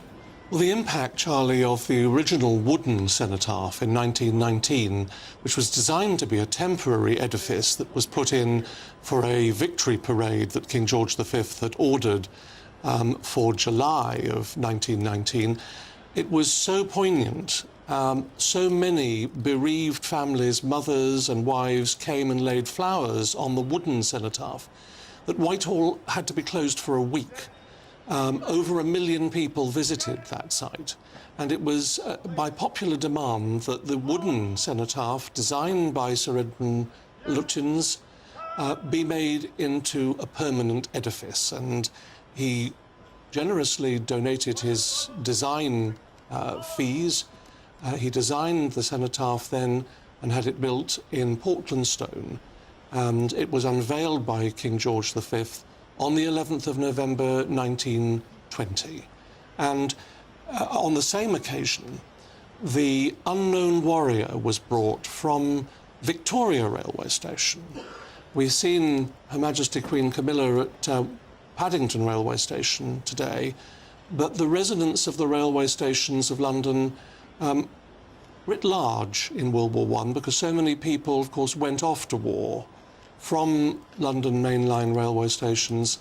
The Unknown Warrior, now buried in Westminster Abbey, came back to Victoria Railway Station and passed the cenotaph.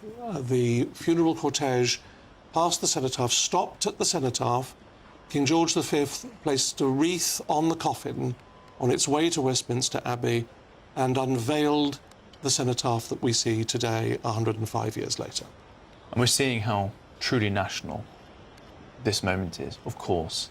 All corners of the country, but also, Sir Michael, all corners of what once was the empire, because we have representatives of militaries formerly part of those imperial forces, and we can remember the volunteers, not conscripted, those who were as far as South Asia, the South Pacific, of course, saying, I want to fight for Britain.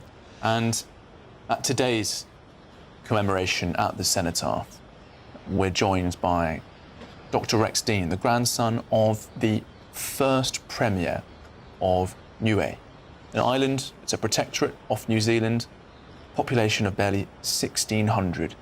But 100 years ago, it sent 159 men to fight for Britain, to fight for the empire. Many of them perished. 4 of them are buried in Essex, in Hornchurch. There is, in that corner of Essex, in a sense, Sir Michael, a corner of England that is forever Niue. Well, that's right. And Niue, a tiny little island, a coral island, with now, as you say, fewer than 2,000 people living on it, discovered by Captain Cook in 1774, but by 1914 wanting to take part, along with the rest of the British Empire, in the Great War. And it's a special honour today is being bestowed on that island, because the King remains head of state of Niue, in right of his position as King of New Zealand. New Zealand looks after the defence of that island today, but it's largely autonomous. It's in free association with New Zealand. And the fact that from such a far corner, even today, 100+ years later, it's quite a journey to get to Niue, Charlie. And can you imagine how awful the the scenes on the Western Front would have been in the trenches for those people who came from a paradise island, effectively, in the South Pacific. To fight in Egypt, to fight in Flanders, yes, to fight in corners of the world they may never have expected to visit, let alone to do battle in. It is extraordinary, but it's replicated right across the imperial legacy that Britain retains. And I think it's that sense of courage that still rings true today, Sir Michael. Even, members of the armed forces still serving, when they think back to the First World War, it gives lessons of grit and determination and of relentless cheerfulness in the face of adversity. It is the ultimate lesson about everything soldiering should be like, that you are able to overcome those appalling scenarios. And that was recognised at the time after World War I. When the unknown warrior was brought and laid to rest in Westminster Abbey, earth from 5 fields of battle was carried from those battle sites to Westminster Abbey, later to be used to inter the unknown warrior, whose identity will be forever unknown. He was chosen from unidentified British military personnel who were casualties and who had been chosen from amongst 6 fatalities by a brigadier in France, and later interred in Westminster Abbey. And still today, it's a tradition. We're preparing now for some blessings.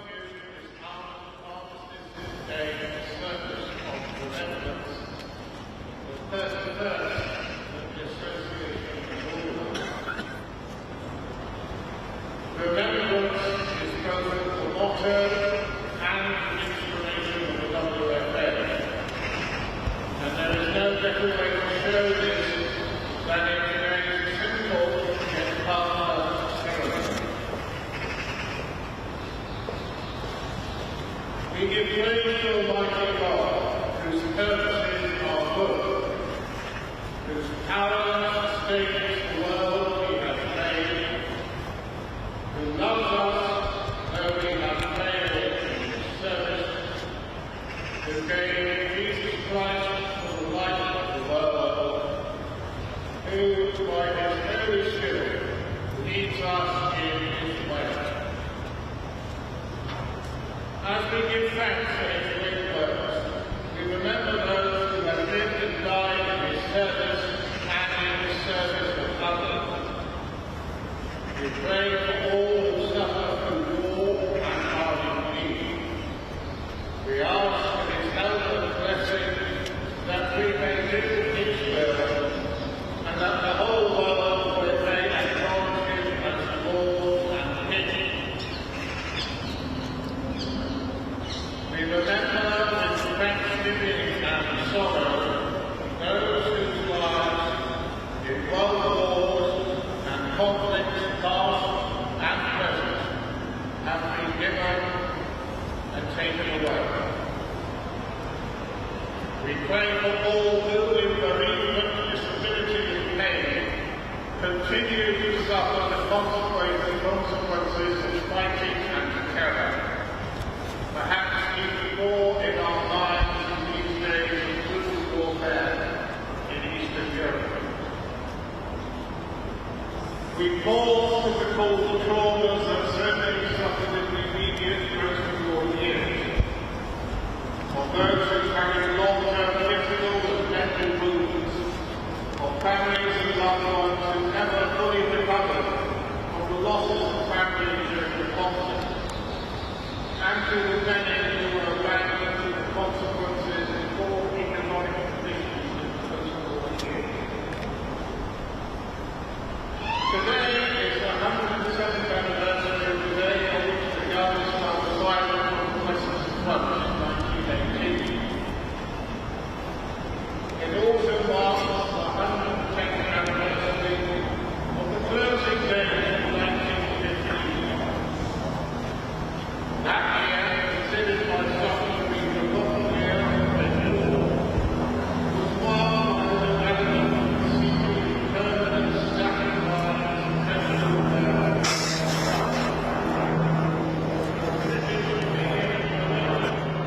Well, blessings there from Brother Nigel Cave, who has long played a role in these proceedings. We're expecting a reading to come shortly as well, but the size of these crowds here, Sir Michael, demonstrates, I think, the importance of Armistice Day in particular after Remembrance Sunday. And the Prince of Wales, in his assembly, a virtual assembly being delivered to school children this morning, has said it's not just about the past, it's about shaping who we become in the future. He says that Remembrance teaches us empathy, resilience and responsibility. It's a vital way to honour those whose service keeps us safe. Their memories matter, their lives matter, he said. And the Prince will also tell school children they remind us to be respectful, kind, but also brave and thoughtful every day, because what's the armed forces of the United Kingdom, but also all those it's allied with, particularly those militaries represented at the Armistice service today, represent, Sir Michael, isn't just physical courage, it's moral courage as well. And that is a key message imparted at every Armistice Day. It's the moral courage to stand up and be counted. That's absolutely right, Charlie, and it was recognised even immediately after World War I, as you might expect, that courage was an integral part of the personality and psyche of this country and of its fighting men and women. And after the decision was made to bury the unknown warrior in Westminster Abbey, they arranged for 100 holders, Charlie, of the Victoria Cross to form an honour guard. And that's an indication. The unknown warrior, although almost certainly of private rank, was given a Field Marshal salute. He was buried with the highest honours. And even today, as you know, royal brides, after their wedding ceremonies, traditionally lay their bridal bouquet on the tomb of the unknown warrior. The late Queen Mother famously did that, and it moved an awful lot of people. She having lost, of course, a brother, Fergus, in World War I from enemy action. Present today, Charlie, at the Cenotaph are descendants of some of the illustrious leaders of World War I, including Field Marshal Sir John French's descendant, Lady Lucy French, and Earl Haig's descendant, Lord Astor of Hever. And the reality is that the impact has passed down through the generations because the losses were so monumental. It changed the psyche of the nation, the Great War. And so many lost loved ones, the impact was hugely significant. And so, Michael, we're obviously watching live pictures here from the Cenotaph as these remembrance displays are being marked across the United Kingdom, but also Belgium, France, Poland, all celebrating Armistice today. And we were speaking to former Brigadier Justin Maciejewski earlier today, formerly of the Rifles, who was an infanteer, now director of the National Army Museum, and you may have guessed from his surname, of Polish descent, because in Poland today it also marks the anniversary of the country regaining its independence in 19, pointing to such the significance of the First World War. And in that year in particular, we'll have a major march in Warsaw today as well.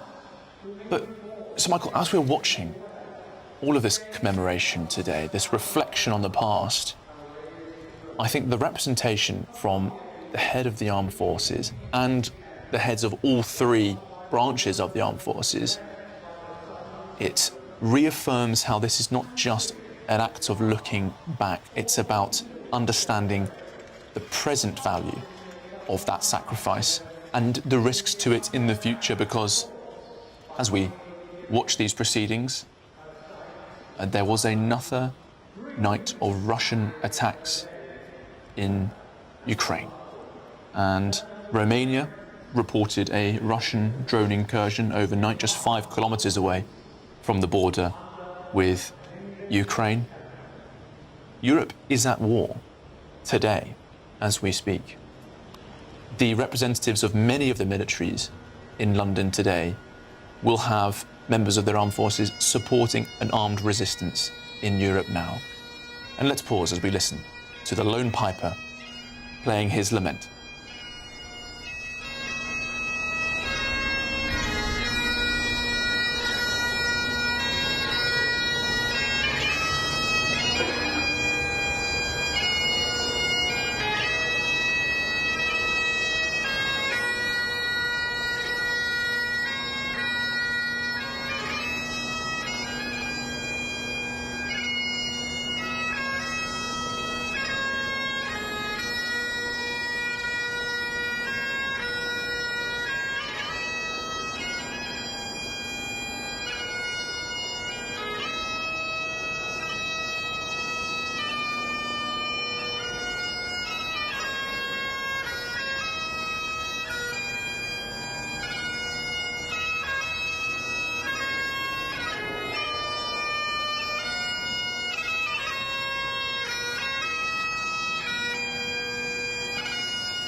There will be some wet eyes watching on as the lone piper makes his lament around the Cenotaph. The lone piper from the London Scottish Regiment, now a part of the Scots Guards, the 1st Battalion of the London Guards.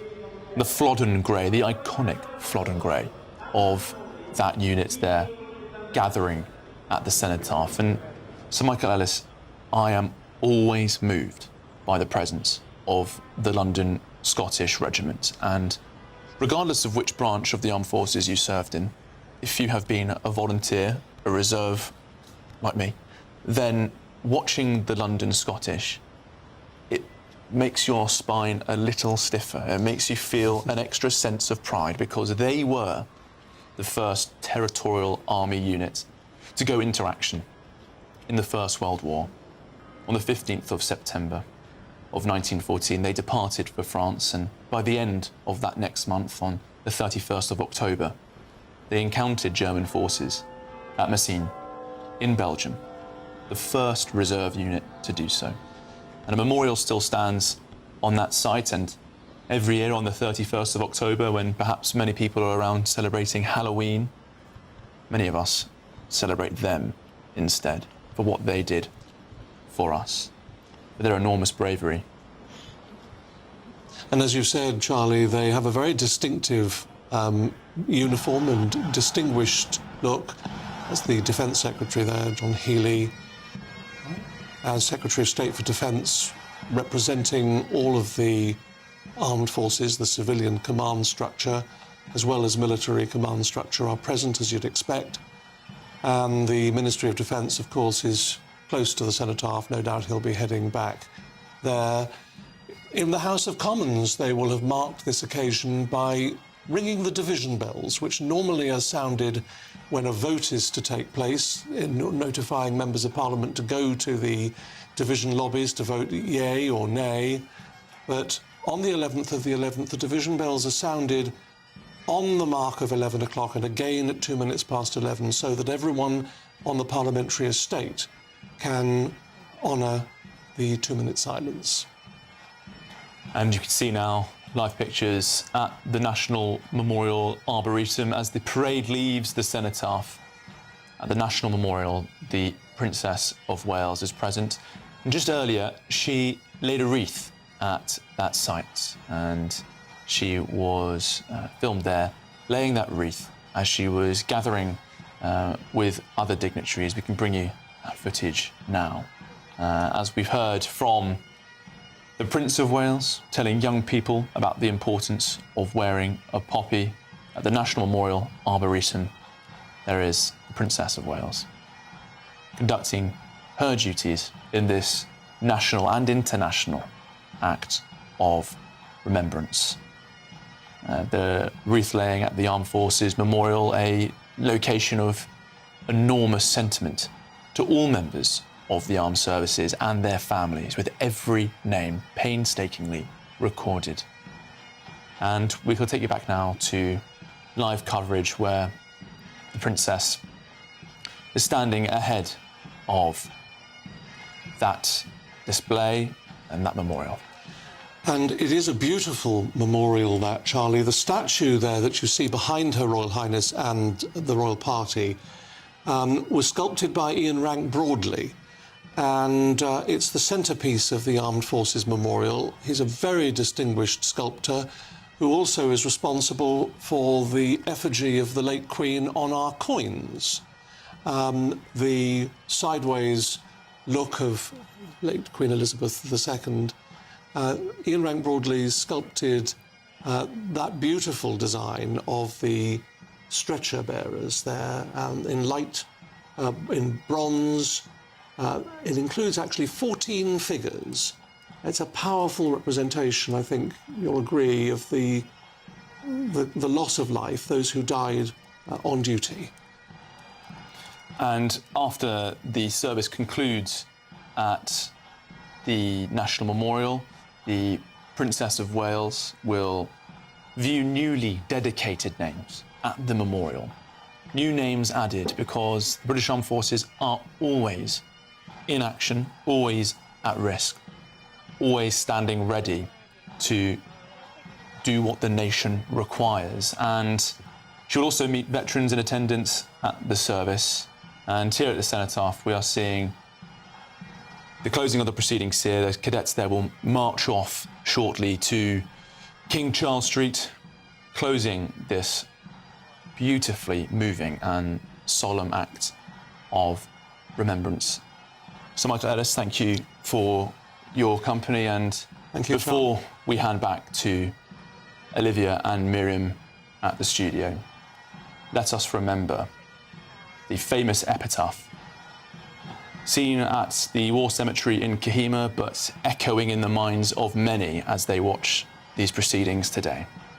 When you go home, tell them of us and say, for your tomorrow, we gave our today.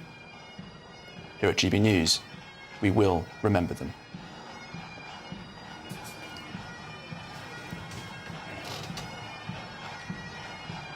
Charlie Peters, Sir Michael Ellis, thank you for that very moving commentary of the events this morning. And let's bring in our panel, Nigel Nelson and Rafe Haydel-Manku.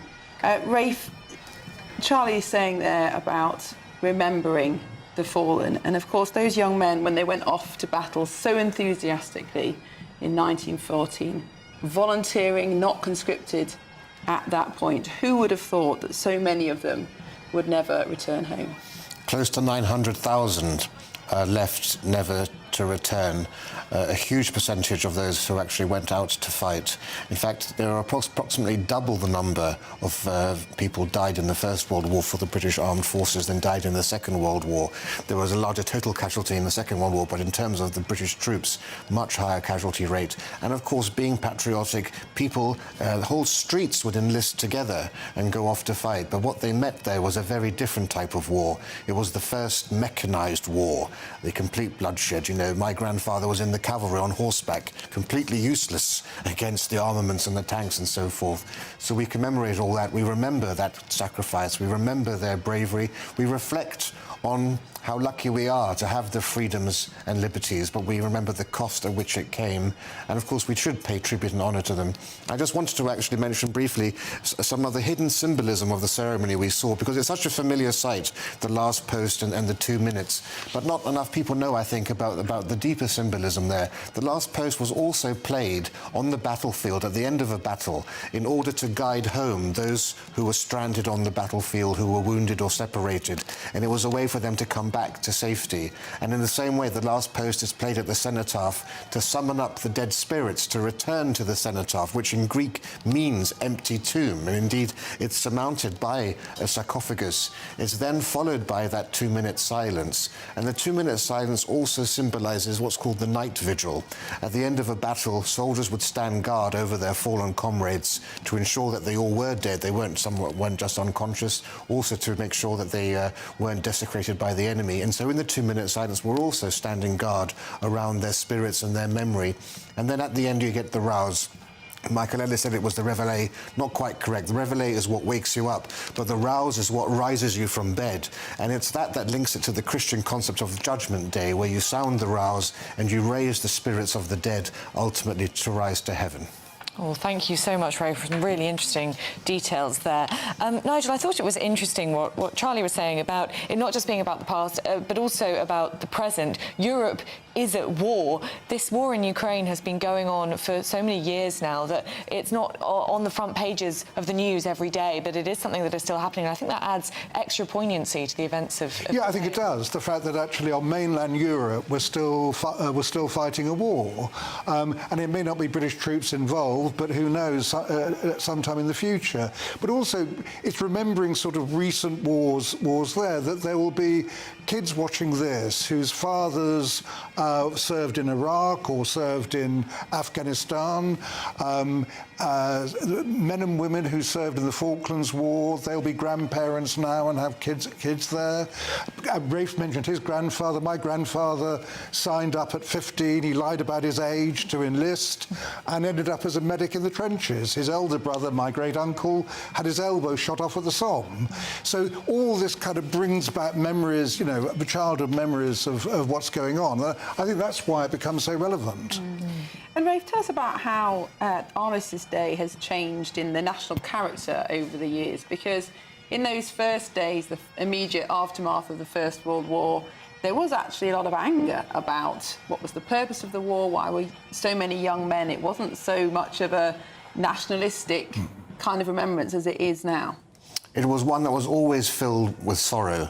The first Armistice Day attracted more than a million people to the streets, and the huge level of outpouring was really one simply of grief at what they had lost. Remember, even the ratio of men to women in the country had changed dramatically because of that.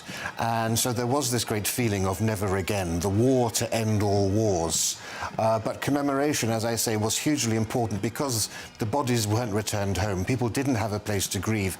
And so the actual structure of the cenotaph really, again, wasn't jingoistic, wasn't patriotic. And one of the reasons it was so successful is because it reflected the mood of the nation. It is a tomb. It is austere and simple. This was not a time to gloat about victory because this was the most dreadful of victories. But of course, as time passed on, it did become part and parcel of national commemoration in a much more positive way, but also always remembering that idea, they shall not be forgotten. They give their today for our tomorrow, but also we must always remember the tragic price that people pay for our freedoms. It's fascinating what you were saying then, Nigel, about your grandfather who signed up when he was just 15 years old. That grit and determination, as Charlie said, of that generation of soldiers. It's become a little bit glib to say it, perhaps, but I think in a world where we talk so much about culture wars, so much about offence and people feeling as though they are being sort of microaggressions, etc., to remember this generation who suffered those very, very real aggressions maybe now is more important than ever before. Yes, I think it probably is, although in his case it was a girlfriend saying to him he'd look great in uniform. And the moment he got into uniform and she realised he was going off to France, that she dumped him. So it wasn't amazing. It perhaps wasn't quite as honourable as it should have been. But no, I think you're absolutely right. It's this idea, the idea of honour that people wanted to serve. The conscription didn't come in until 1916, I think it was.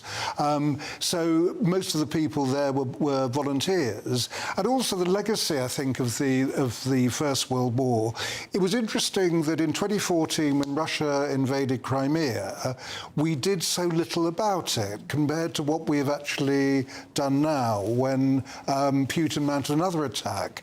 And I've always wondered whether, because it was 2014, 100 years when the war began, there were so many documentaries, so many books out about it, whether politicians suddenly thought, ooh, these things can start so easily from such little beginnings, perhaps we ought to be careful. You wonder if we'd intervened then, whether what is happening now in Ukraine would still be going on. Well, we've been hearing lots of personal stories this morning of people who fought and died in that war. And earlier we heard from Nigel Farage about his personal connection to the First World War. He was interviewed by Charlie Peters. Let's take a listen. Well, this is it, isn't it? 11/11/11 coming up in just under an hour's time. And this is when the nation used to halt for the 2-minute silence, and the service happened here. Then after World War II, it was moved for convenience reasons to Remembrance Sunday, and the 11th sort of faded away a little bit until 34 years ago, the Western Front Association, of which I've been a member since the 1980s, got permission to hold a service here on the 11th if it didn't coincide with Remembrance Sunday. So for the last 34 years, there's been a service here, and interestingly, around the country. There'll be railway stations today at 11 o'clock that ask people to stop for 2 minutes. So the 11th itself has come back into significance, and I personally think that's a very good thing. Resurrected by the Western Front Association, which now have around 6,000 members. Today we'll also have a representative from the island of Niue. The Niuean forces, 150 men volunteered. An island has a population now of just 1,600. Someone knows someone who served in the Great War, of course, on that island, showing just how vast the empire's involvement was in the Great War.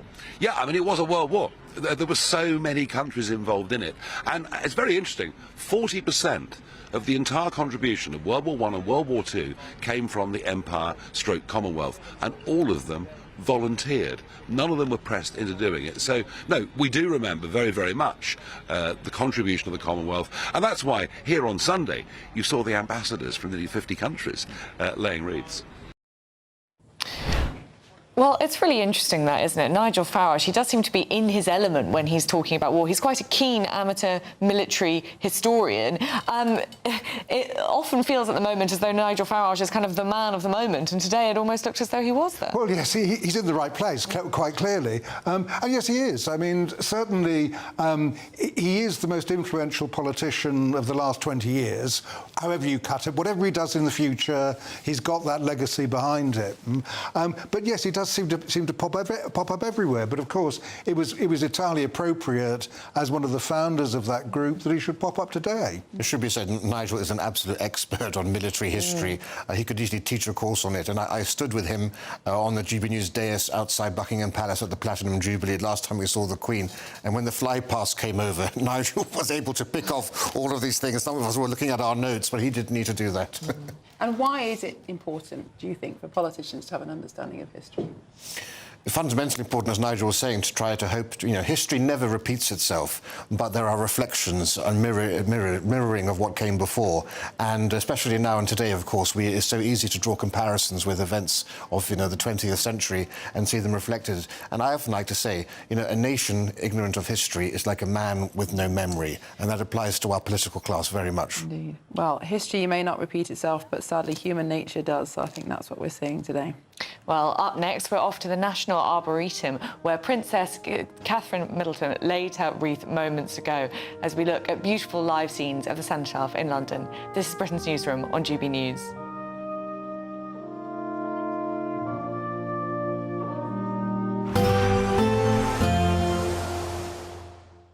You're looking happy. Well, the forecast looks good. So you've sorted the travel insurance then? All Clear Travel Insurance sponsors GB News Travel Destinations Forecast. A lot of fine weather at the moment across the Med, but whilst it's warm in Spain, there is some wet and windy weather moving through Madeira, approaching the Channel Islands and also affecting Portugal. Later, that's going to push through parts of Spain, but ahead of it we've got a southerly airflow and above average temperatures, a lot of sunshine through Italy into Greece as well. Keen breeze here, 1 or 2 showers, and you can see that unsettled weather affecting Tenerife on Thursday. All Clear Travel Insurance sponsors GB News Travel Destinations Forecast. I'm Michelle Dewberry, this is Jubes & Co with you. Hello everyone, Patrick Christie is here. GB News, Britain's news channel. Access the stories that matter to you. Take the GB News family with you on any device. And as long as you have an internet connection. Tune in to GB News, anywhere on the planet or beyond. GB News, the People's Channel, Britain's news channel. No matter the state it's in, this is our nation. Join me, Jacob Rees-Mogg, for a genuine, honest discussion on where we have been, where we are going, and where we are with the people who set the direction. Tune in to State of the Nation every Monday to Thursday, 8 to 9 o'clock, only on GB News. Exciting news. Every Friday, my Patrick Christie's Tonight Show is going to have a twist to it. We're welcoming some special guests. You. That's right, on Fridays I'm going to be doing my show in front of a live studio audience because this show is about you and what you have to say. It's going to be the same big debates, same big topics, same big opinions, but every Friday night at 9 p.m. you are invited to come on down to Patrick Christie's Tonight to be a part of the action. Only on GB News, the People's Channel, Britain's news channel. At GB News, we love to hear from you, our loyal community. So drop us a line at gbnews.com/yoursay. There you can talk to each other and also to the presenters live on air. gbnews.com/yoursay, because GB News is your channel, Britain's news channel. Hi, I'm Michelle Dewberry and my show is your opportunity to cut through all the noise and dive in headfirst to some robust debates. Ideas clash. Situation, no, because the failure is... You're deliberately avoiding my point. Nothing's held back. And if you think this is the end of it, wait for more. And we do not shy away from the difficult stuff. Sometimes I want to shake people and say, if only you understood. So join me on Jubes & Co weeknights at 6 p.m, only on GB News, Britain's news channel. Join me, Nana Akwe, for an informative, interactive news programme with a difference. It's fun. No, he didn't say that, Dave. It's a surprise! I think there's an element of truth to that. Join me from 3 p.m. every weekend, only on GB News, Britain's news channel. Mornings don't have to be tiresome, especially if you have the right company. Wake up to news as it happens, opinion and debate, and of course, a little bit of entertainment too. Because when the kettle's on, we're on. That's Breakfast on GB News, a show worth waking up for. Every morning from 6 a.m. Only on the People's Channel, Britain's news channel. We'll spread the news, you spread the word.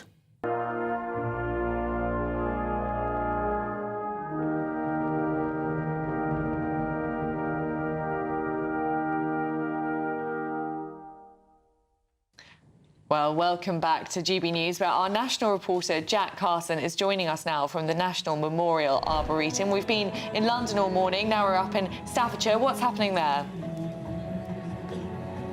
Well, the Princess of Wales has just left this service where she laid a wreath inscribed with, of course, the Prince of Wales's feathers, laying that wreath on the central wreath to this Armed Forces Memorial here. Of course, this is the main memorial here at the National Memorial Arboretum, with 16,000 names, more than 16,000 names engraved into it, all of those being people who have died on active service, on duty, after the end of the Second World War. And on that central wreath, of course, those Prince of Wales feathers on the wreath that Her Royal Highness laid here in that service. Of course, those famous 3 ostrich feathers with the words Ichthyan, meaning I serve, on them, and she's written her own personal message. After she laid that wreath and the service concluded, she then was led over to the latest names that have been added to the wall. They were added back in September 2025. I was here for that engraving for GB News, watching those names be engraved into it. It is a very timely, as you can imagine, a very timely, careful and precious process. But of course, all of those names that are added are someone's brother, their son, their uncle, a father, a husband, a mother, a daughter, a sister, an auntie, and alike. And the Princess of Wales met some of those family members whose names have been added to the wall, spent a moment with them, talking to them, looking at those names, because of course this Armed Forces Memorial is one of the biggest reminders that people still die every year on active service. Those in the military still die every year, and it is a poignant reminder here at the National Memorial Arboretum that we must remember those. Of course, this year has been such a huge and poignant year, being 80 years on since the end of the Second World War, but more recent conflicts are still impacting people today, still impacting sons and daughters of those who have lost their lives. All of the names on this wall were engraved by computer until 2007, when they've been hand engraved. And of course, many of those names from 2007 onwards are those people that served in Iraq and Afghanistan. And so here at the National Memorial Arboretum, people still here paying their respects. Jack Carson, thank you very much. And thank you for joining us for our coverage of the Armistice Day commemorations this morning. That's all from Britain's Newsroom. We're handing over now to Good Afternoon Britain. And it's a dire day in the jobs market. Yes, the highest unemployment since COVID, while wage growth is falling too. Bad signs ahead of that doom budget. Does it have anything to do with some of Rachel Reeves' policies, like the national insurance hike? Also, we'll be discussing the BBC.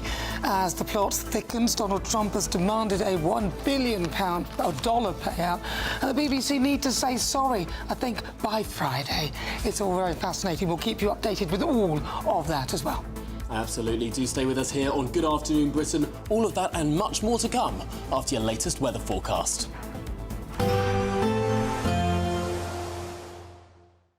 Expect warm spells with the odd rude interruption. Box Boiler sponsors the weather on GB News. Hi there and welcome to the latest update from the Met Office for GB News. Yet more windy and wet weather is expected today, particularly across western parts of the UK. The hills of southwest England, South Wales, southwest Scotland and Northern Ireland seeing quite a soaking as spells of rain push north and east across the UK. Briefly drier across the southern third, although staying cloudy and in some places with further spots of rain. But the strong wind coming in from the southwest will send another band of persistent wet weather into South Wales and the southwest of England by the afternoon. Driest and clearest in the far north of Scotland, 10 degrees here, elsewhere mid-teens. So despite the wet and windy weather, it is actually very mild for the time of year. Now across northern Scotland, well, that's the place to be because we're going to end the day with clear